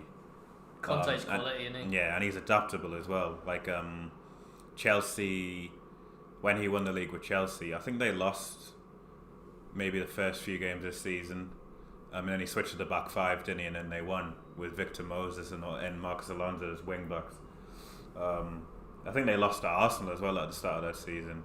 But he just adapted it, and then he changed his formation, and they just went on a tear. So I think that's the difference that he's got. He's adaptable, and like people like Allegri and stuff like that. Who and Sarri also, like, he has one way of playing.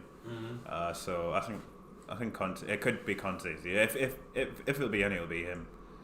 Fair play. So you just look at your likes of Lukaku and Sanchez, left United, goes to win a Serie A title. Yeah. The thing is, if that Lautaro Martinez gets injured, I don't know if they have another, apart from Lukaku, if they have anyone else, because he seems to score every game. Lautaro Martinez, really good player. That's true.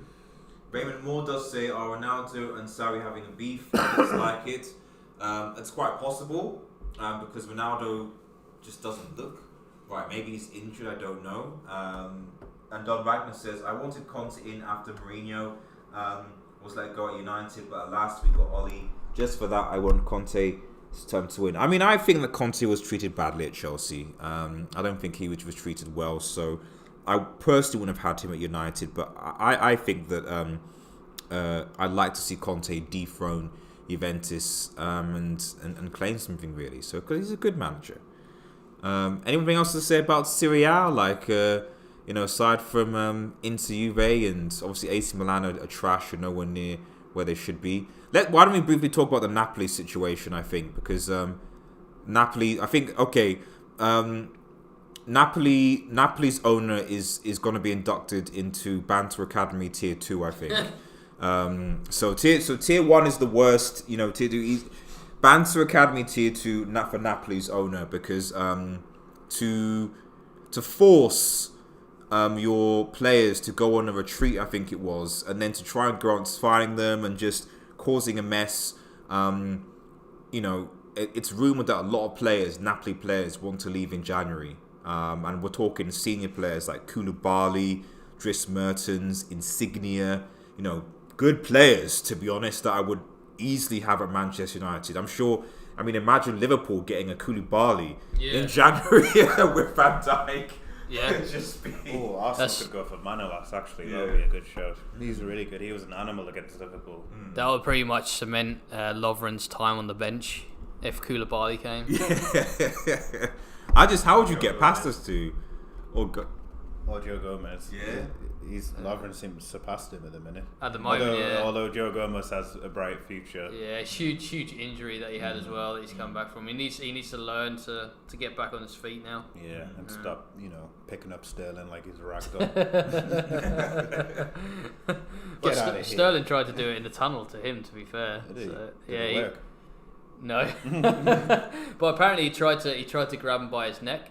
That's in the tunnel? Yeah, that's the reason why he was left out of the England squad. Yeah. So like they was left out because afterwards Sterling ran down the tunnel and tried to grab Joe Gomez by his neck. Oh, so I thought it was at England. So this happened at the City Liverpool. Yeah, because the impression I got was that there was some words that were said between the two or something. So, but no, fair enough. So just via Moore, Lukaku scoring at crazy Inter. Why didn't he do this at United?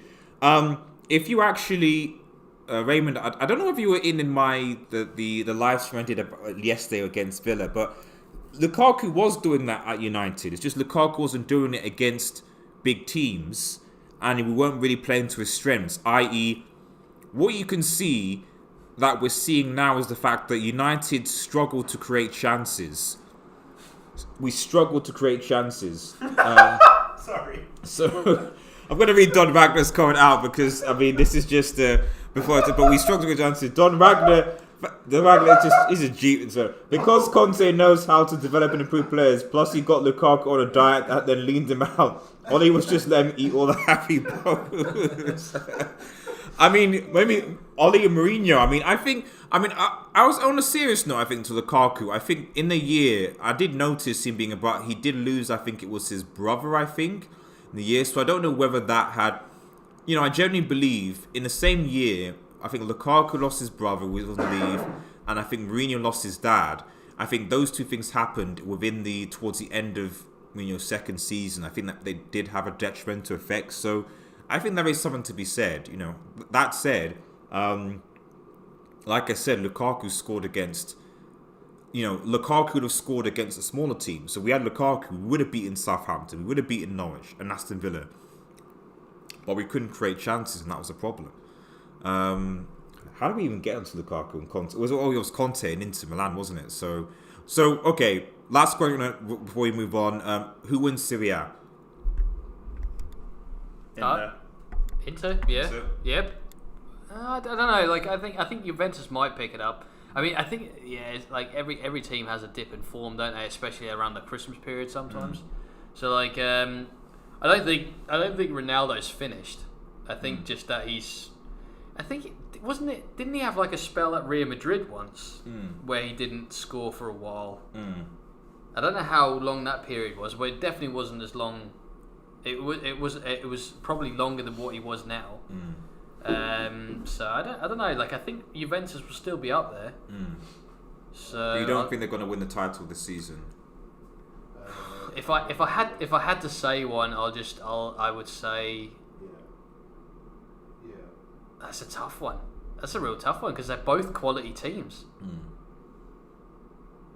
I'll just go Juve. Fair enough. Juve, experience. Juve. And let me know in the comments, guys, what do you guys think?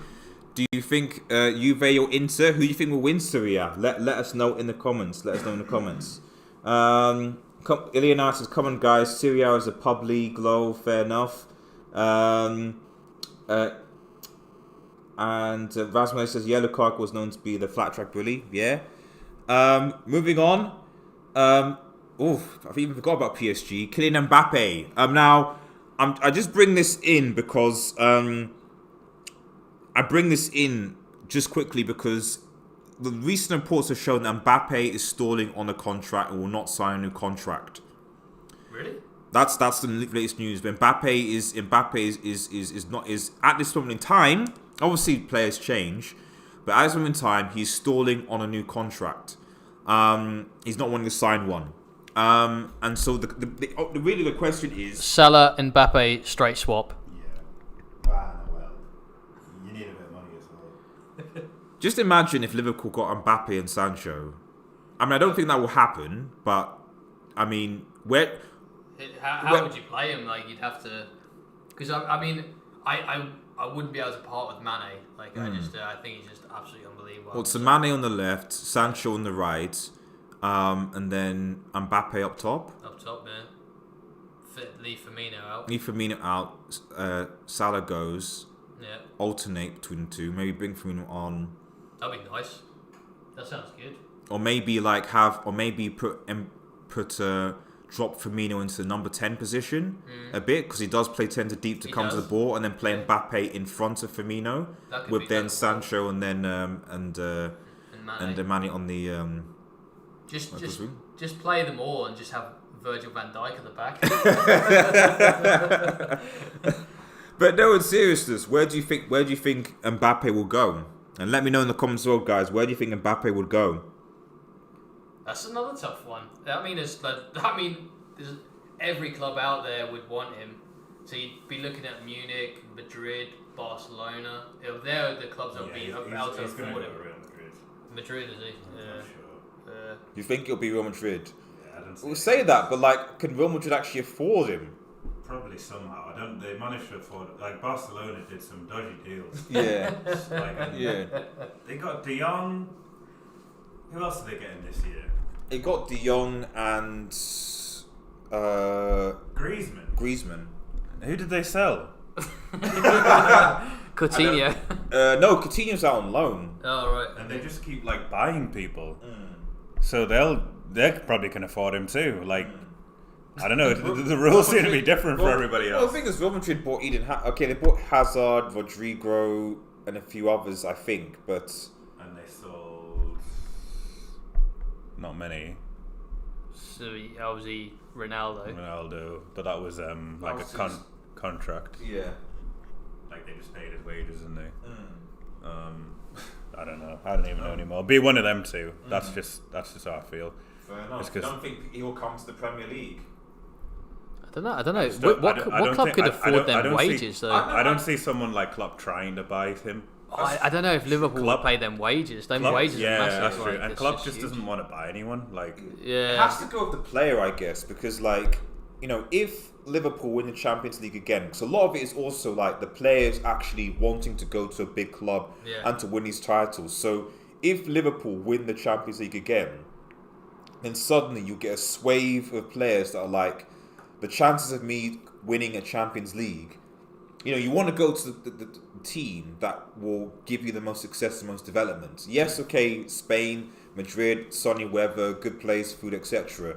But the reason why the Premier League got so big in the first place was because players were drawn to English teams because of their success in Europe.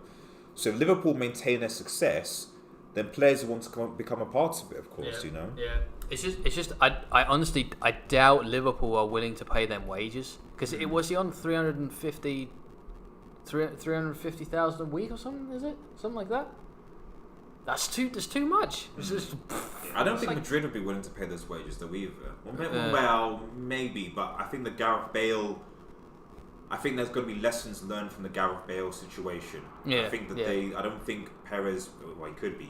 He's an idiot, but I would be very surprised if they were to do this about where they pay him. Oh, we're going to pay you £350,000 and give you a 4-year contract, 5 years. You know, because if he flops, you're now stuck. You know, so they might. You know. Yeah. I don't know. I don't think there's many. I don't think many Premier League teams would be able to afford Mbappe, or would want to afford him. It'd just United be like, could, but he won't come to United. yeah, no. You'd need to guarantee Champions League football. Yeah, and even then, I still think he wouldn't come because we're just reading some of the comments before we move on because we're almost done here. Look, checking the battery actually. Let's have a look. Ooh, we've got a few comments here. Juve wins the ugliest kits from Giorgio. Fair enough. And then Raymond Moore, Juve. That's winning the title. Rasmus, I think Juve will win, but I don't want them to win though. George B says Mbappe to Real. Who else could afford him? That's what we said. Don Ragnar says, remember when Terry from Football Terry called Rashford's potential bigger than Mbappe? I do remember. By the way, that guy, I got into an argument with that guy for some stupid reason. He was just, I don't know. The guy's weird. So I was being very civil, but he's a very strange person, unfortunately. That's just an aside. Sorry, guys. But no, Rashford's potential is definitely not Mbappe's potential. Raymond Moore, Mbappe to United, please, Woodward. Never going to happen, mate. Don Ragnar, Mbappe to Barcelona, Ilya Barcelona. Ragnar say, asking a question, will PSG have the balls to mistreat Mbappe for signing a contract like they treated that midfielder whose name escapes me? He joined Juve. Rabiot. Yes, okay, I see your question. So basically you're saying that if Mbappe stalls on a contract, are PSG basically going to treat him like they treated Rabiot? I think it's Rabiot and a few other players too, and freeze him out. I don't think so. What do you think, guys? You can't with Mbappe, can you? I mean, Rabiot had that kind of, all right, fine, we'll just drop you because we can replace you with somebody else. But Mbappe he sells too many shirts to have him being frozen out. I don't think you can. And I hate that. I hate the players having that kind of stature at the club. But it is true. I don't think they would be able to do it. I mean, stalling on another contract is just normal nowadays. That's just generally what players do, which it's bad, but you can't really stop them from doing it. Georgia B says, give him the Neymar treatment and Mbappe to Barca when Messi retires. Yeah, possibly. You know, if Barcelona haven't bought every potential superstar in the sun. Mbappe once said he wanted to play for Real Madrid. And Raymond says, Mbappe is so fast, might as well become a 100-meter sprinter. Fair enough. Right, okay, final segment, moving on. But pre-final segment, we're going to quickly go around because we've been streaming for a good hour plus now. Hour and a half plus now, actually. Game week 15 this week. You can see the fixtures in front of you. And we're going to just quickly go around, one of us, me, Shawnee, and Kage, and just give a score prediction and brief why. And then we're just going to have a brief reaction to the Euro 2020 draw, and then we're done. So we'll start from top to bottom for game week 15. So Crystal Palace home to Bournemouth. And post your score predictions in the comments as well, guys. Shawnee, Crystal Palace? Crystal Palace, I think... on a good run right now. Zaha really picking it up. Bournemouth, you know, they haven't really picked it up or gone down any during the seasons. They just have that kind of run of. Yeah, they lost their last 2 games. Yeah, exactly. Yeah. So I'm going to go with Palace 2, because they just seem to be that sort of team on form at the moment. Palace. So I just say Palace 2. Palace are 11th. 11th, just Worst 6 at 1 point. yeah. So they're on the same points as United. Yeah. So yeah, I'll go with Palace 2, Bournemouth 1. Okay. Next game, Burnley at home to Manchester City. Man, anything Should could this be a happen. massacre? Anything could happen these days. You think they would after just drawing to Newcastle. But you really just don't know. Burnley have got Ashley Barnes and Chris Wood. You never know what happened to those thugs. Yeah. So I'm gonna go. It's weird. I'm gonna go because 3-2 They lost City. 3-0 to. Who did they lose 3-0 to recently? Burnley. That was a weird one. I didn't expect that to happen. Who was Wasn't it it their last game? No, not the last. Because they lost their last game. Can't remember who did. Let me know in the comments, guys. Who did Burnley? I know they lost 3-0. Was it Leicester? I can't remember. It was a team. Someone think Crystal Palace 1-0. Crystal Palace 2-0. 2-0 to Crystal Palace. So yeah, I've seen Crystal Palace 1-0. Ilya 1-0 to Palace. 2-0 to Palace. Ilya's 3-0 to City and Raymond more City. So City winners there. What did I say? I said 3-2 City. 3-2, fair enough. Okay. Chelsea, Aston Villa for me. I actually think that is actually going to be a lot harder than people think. I know Villa, we should have beaten Villa at Old Trafford, but I think Villa are actually one of those. They're not as good as Sheffield United, but I think they are.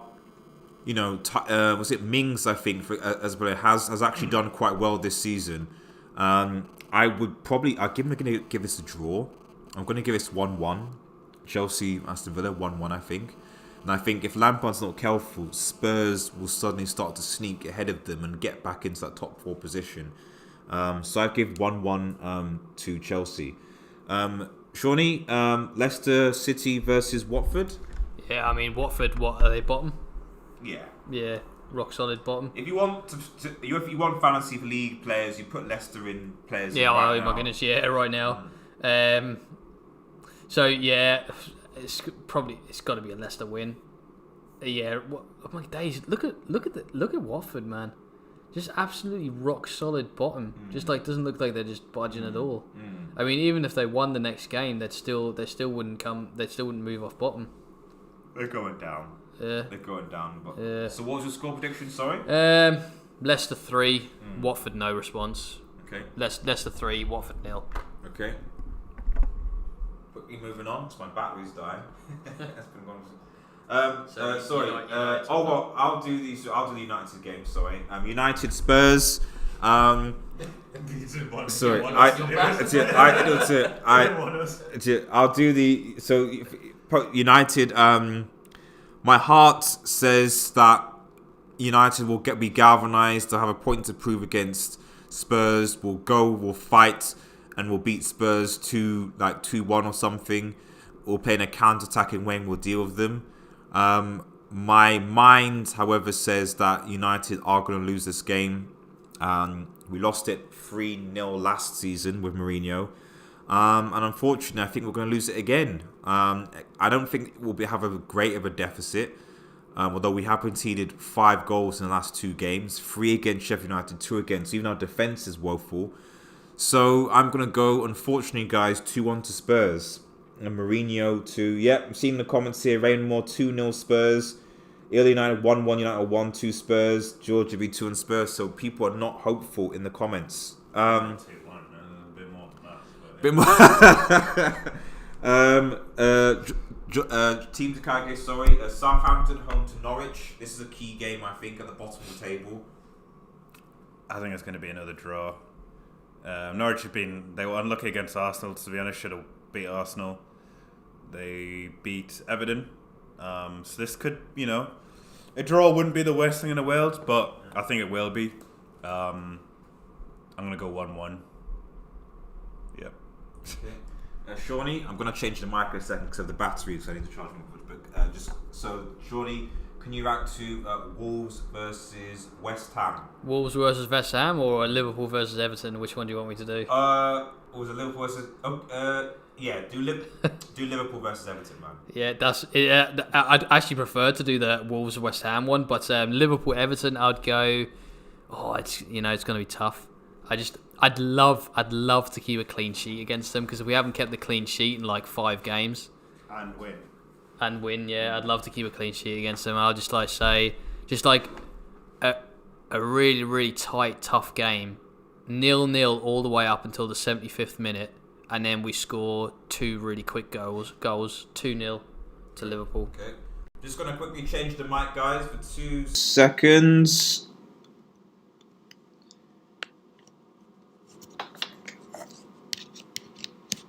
Okay. Hello. Yep, I think we're good. Okay, so just become here, so I'll battery. Yeah. Okay, so Team Takage, what about West Ham versus Wolves? You'd expect Wolves to win that, but they just got a new keeper and beat Chelsea away from home. I don't even know anymore. I'm gonna go Wolves. Sorry, go on. Wolves 2-0. Wolves 2-0. Don Wagner is a Jamie Vardy quote. I don't like foreign food. I like pizzas and Chinese takeaway with Red Bull. Legit Jamie Vardy quote.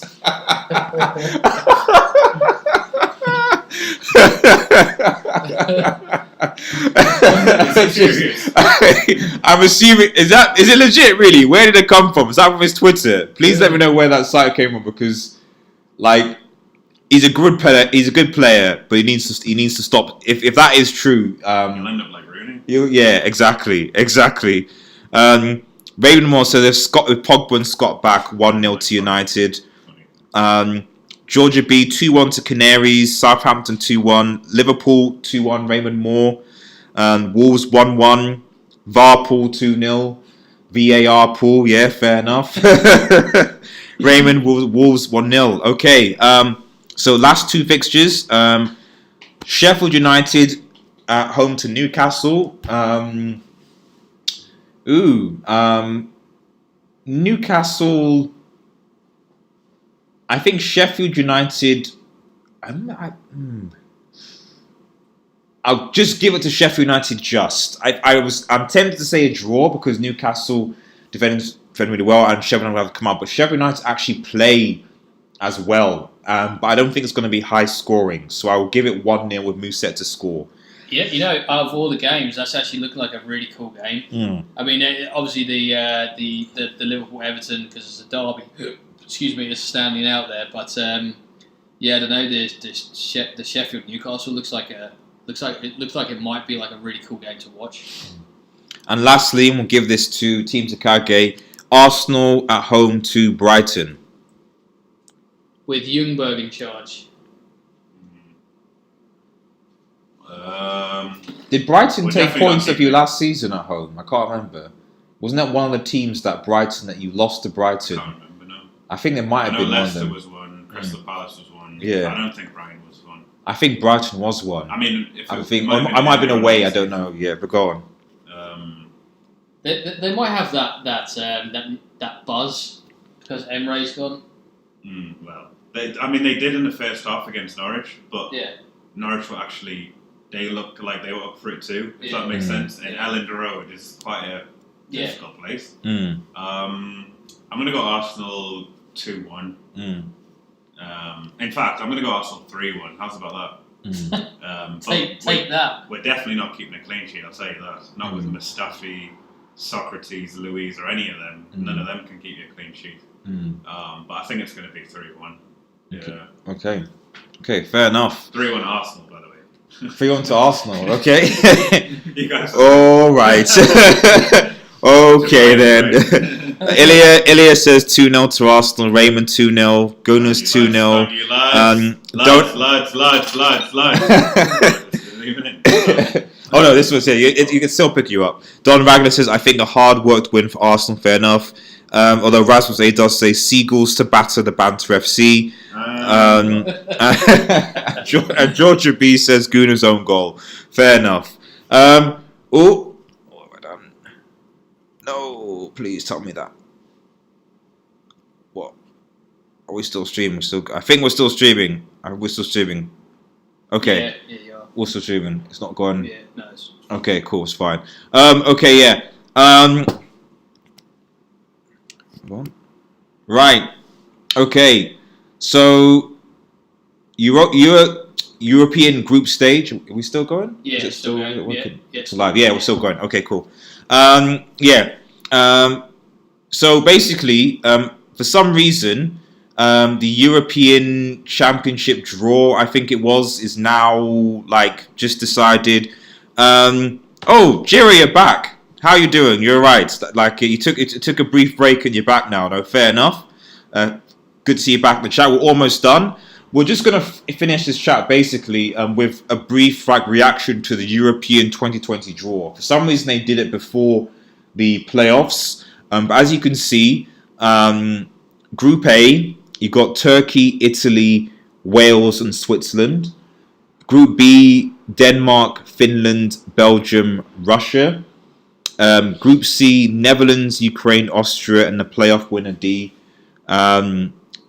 Group D, England, Croatia, Czech Republic, and playoff winner C. And then Group E, Spain, Sweden, Poland. And then Group F, which is currently being known as the Group of Death, Portugal, France, and Germany. And player winner A, which might be Iceland. Is the winner of A really a winner? Yeah. Well, this is the thing. I mean, let's react. What do you guys think? Should we start with Group A first and work our way around? Okay. Yeah. Are we just saying who's going to get out? Or? Well, okay. So I think that's semi-pointless just because of this whole third place thing.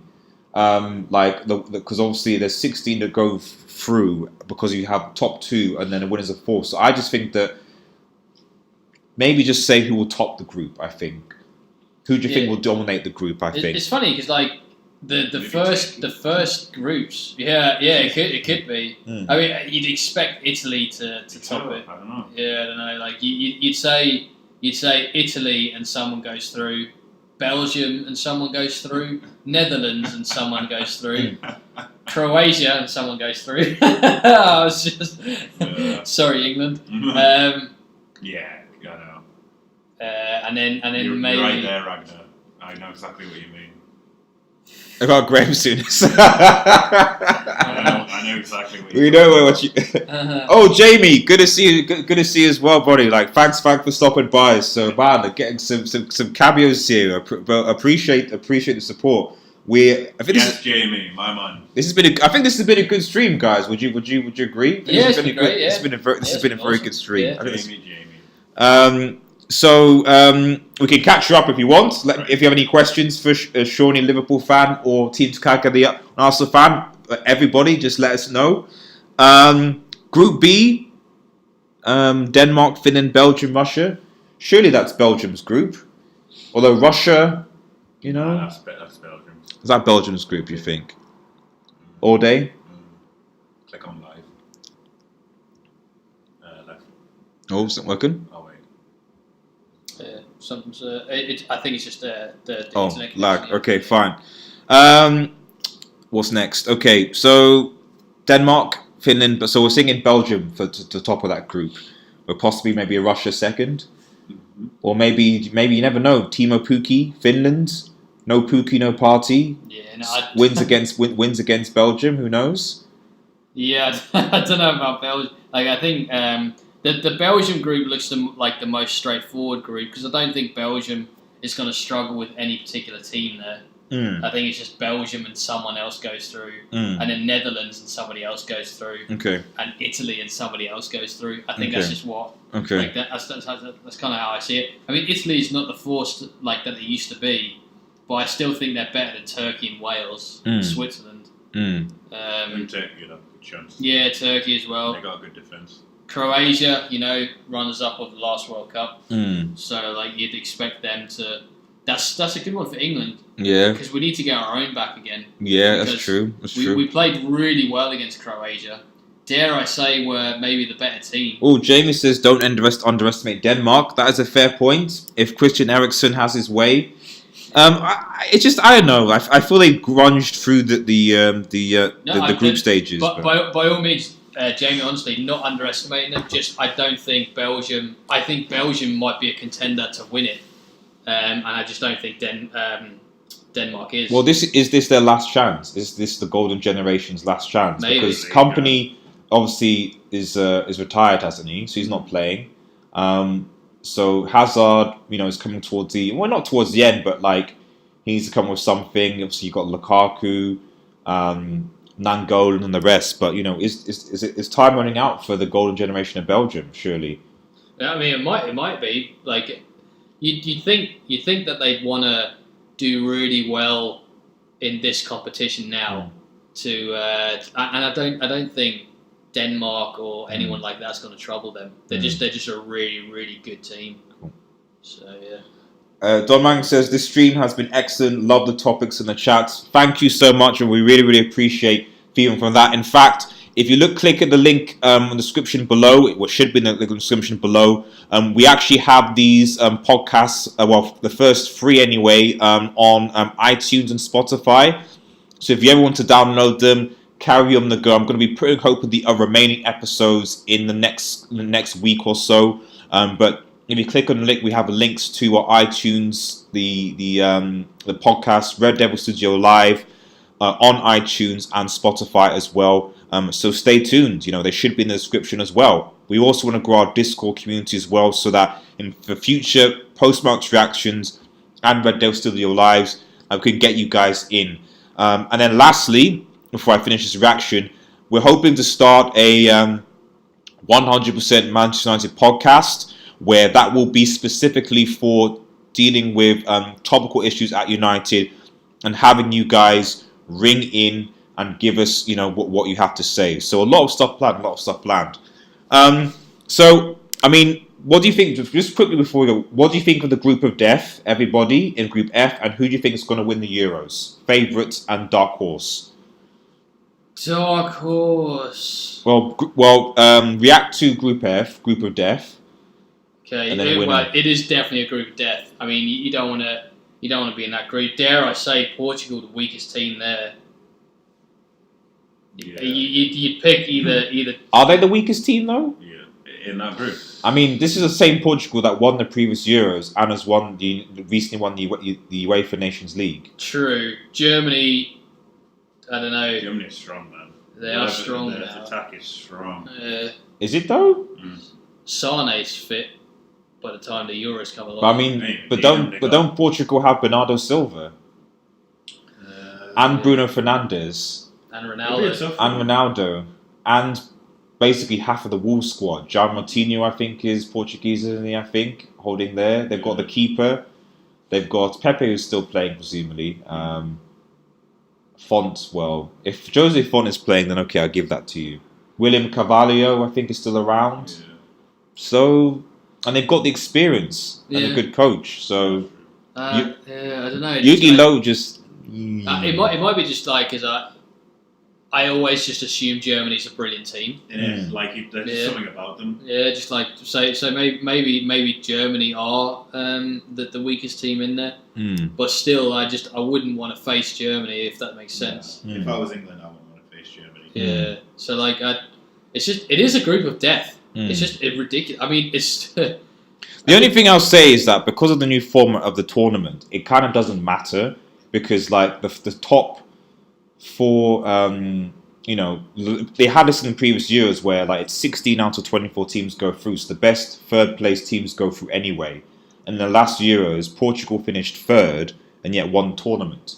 So even though it's a group of death, really, you anticipate that France, Portugal, and Germany are going to be the best teams to go through from that group anyway. Yeah. In which case, it's not kind of really. It's almost like it's a meaningless group of death. It make more if there was only two, fair enough. But in a sense, it is semi-meaningless because they're probably all going to qualify anyway. And just because you finish third, doesn't mean you're not going to win. Case in point, Portugal. Yeah, that's true. And then it's who? Iceland coming in. Playoff winner number 8. So there obviously a couple of players are playing off. So I think in that group, I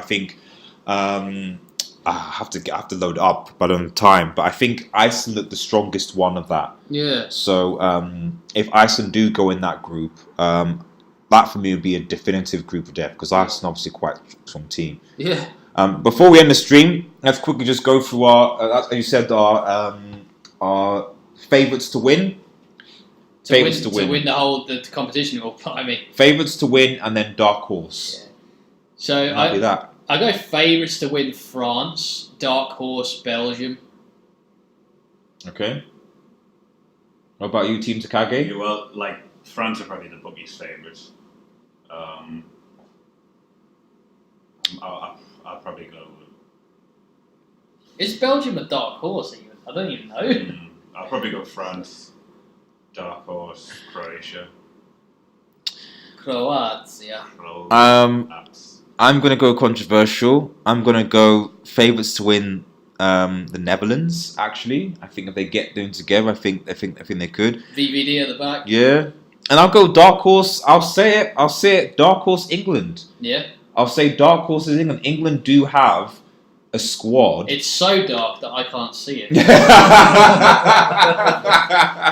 I know I'm not happy, but I think that England legitimately do have a squad.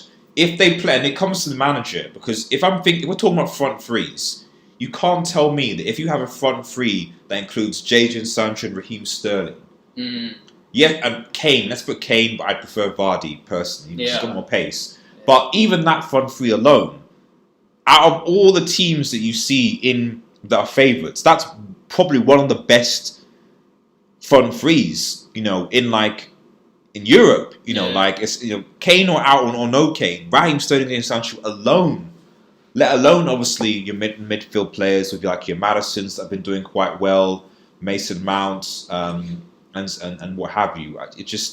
I don't think they'll win it, but I can't see reason why England wouldn't be considered as being a favourite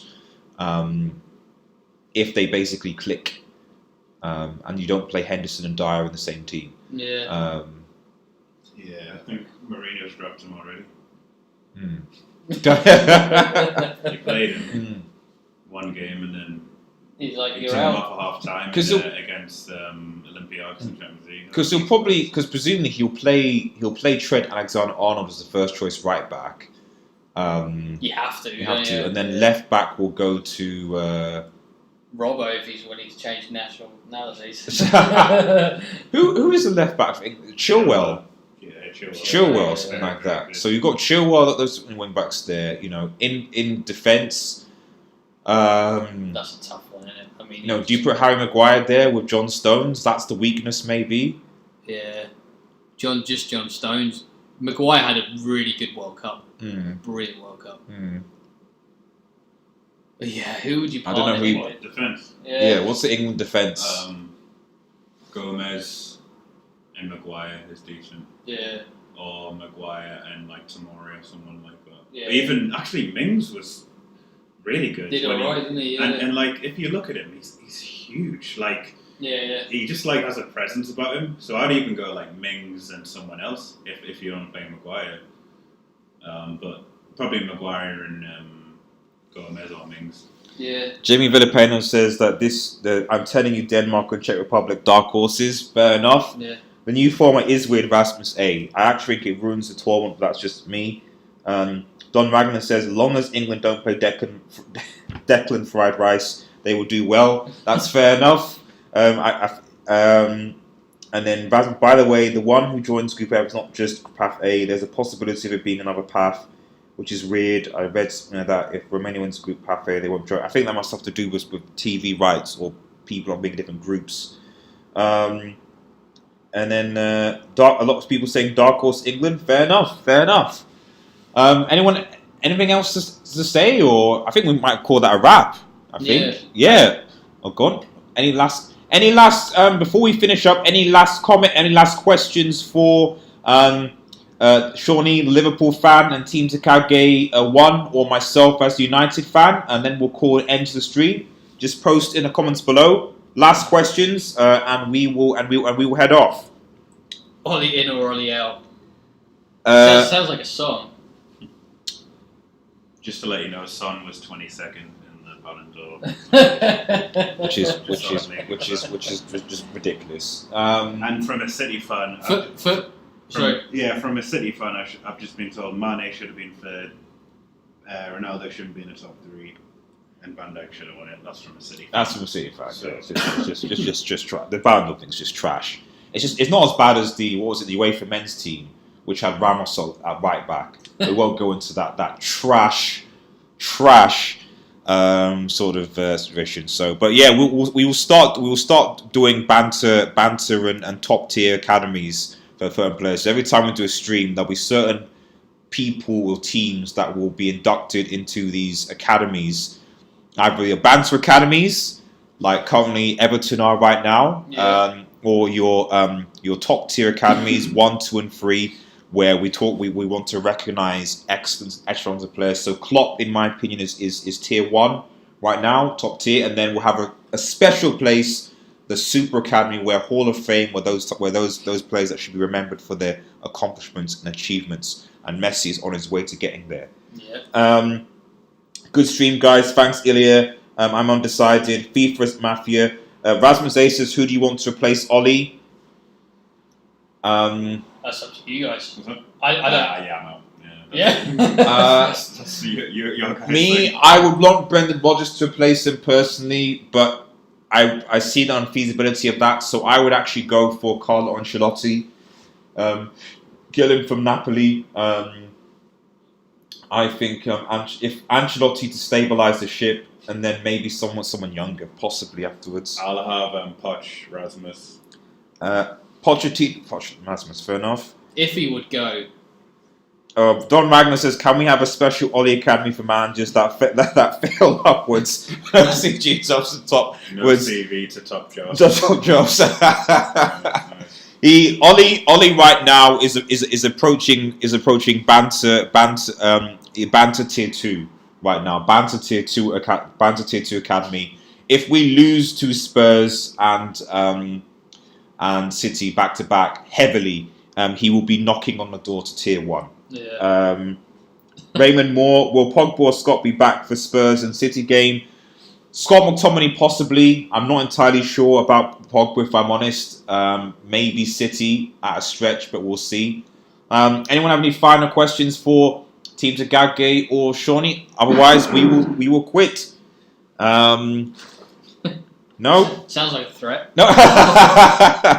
No, it's been a great stream, guys. Shout out to everyone who's involved. It's probably been one of our longest streams, I think, because of the interaction and the amount of topics. Thanks so much. Shout out to all you guys. Really, really making it. We will try and keep this consistent. So maybe around this time, 8:30, 9 o'clock, every Monday or so, where we talk about these topics. Click the link in the description to download it from iTunes and Spotify.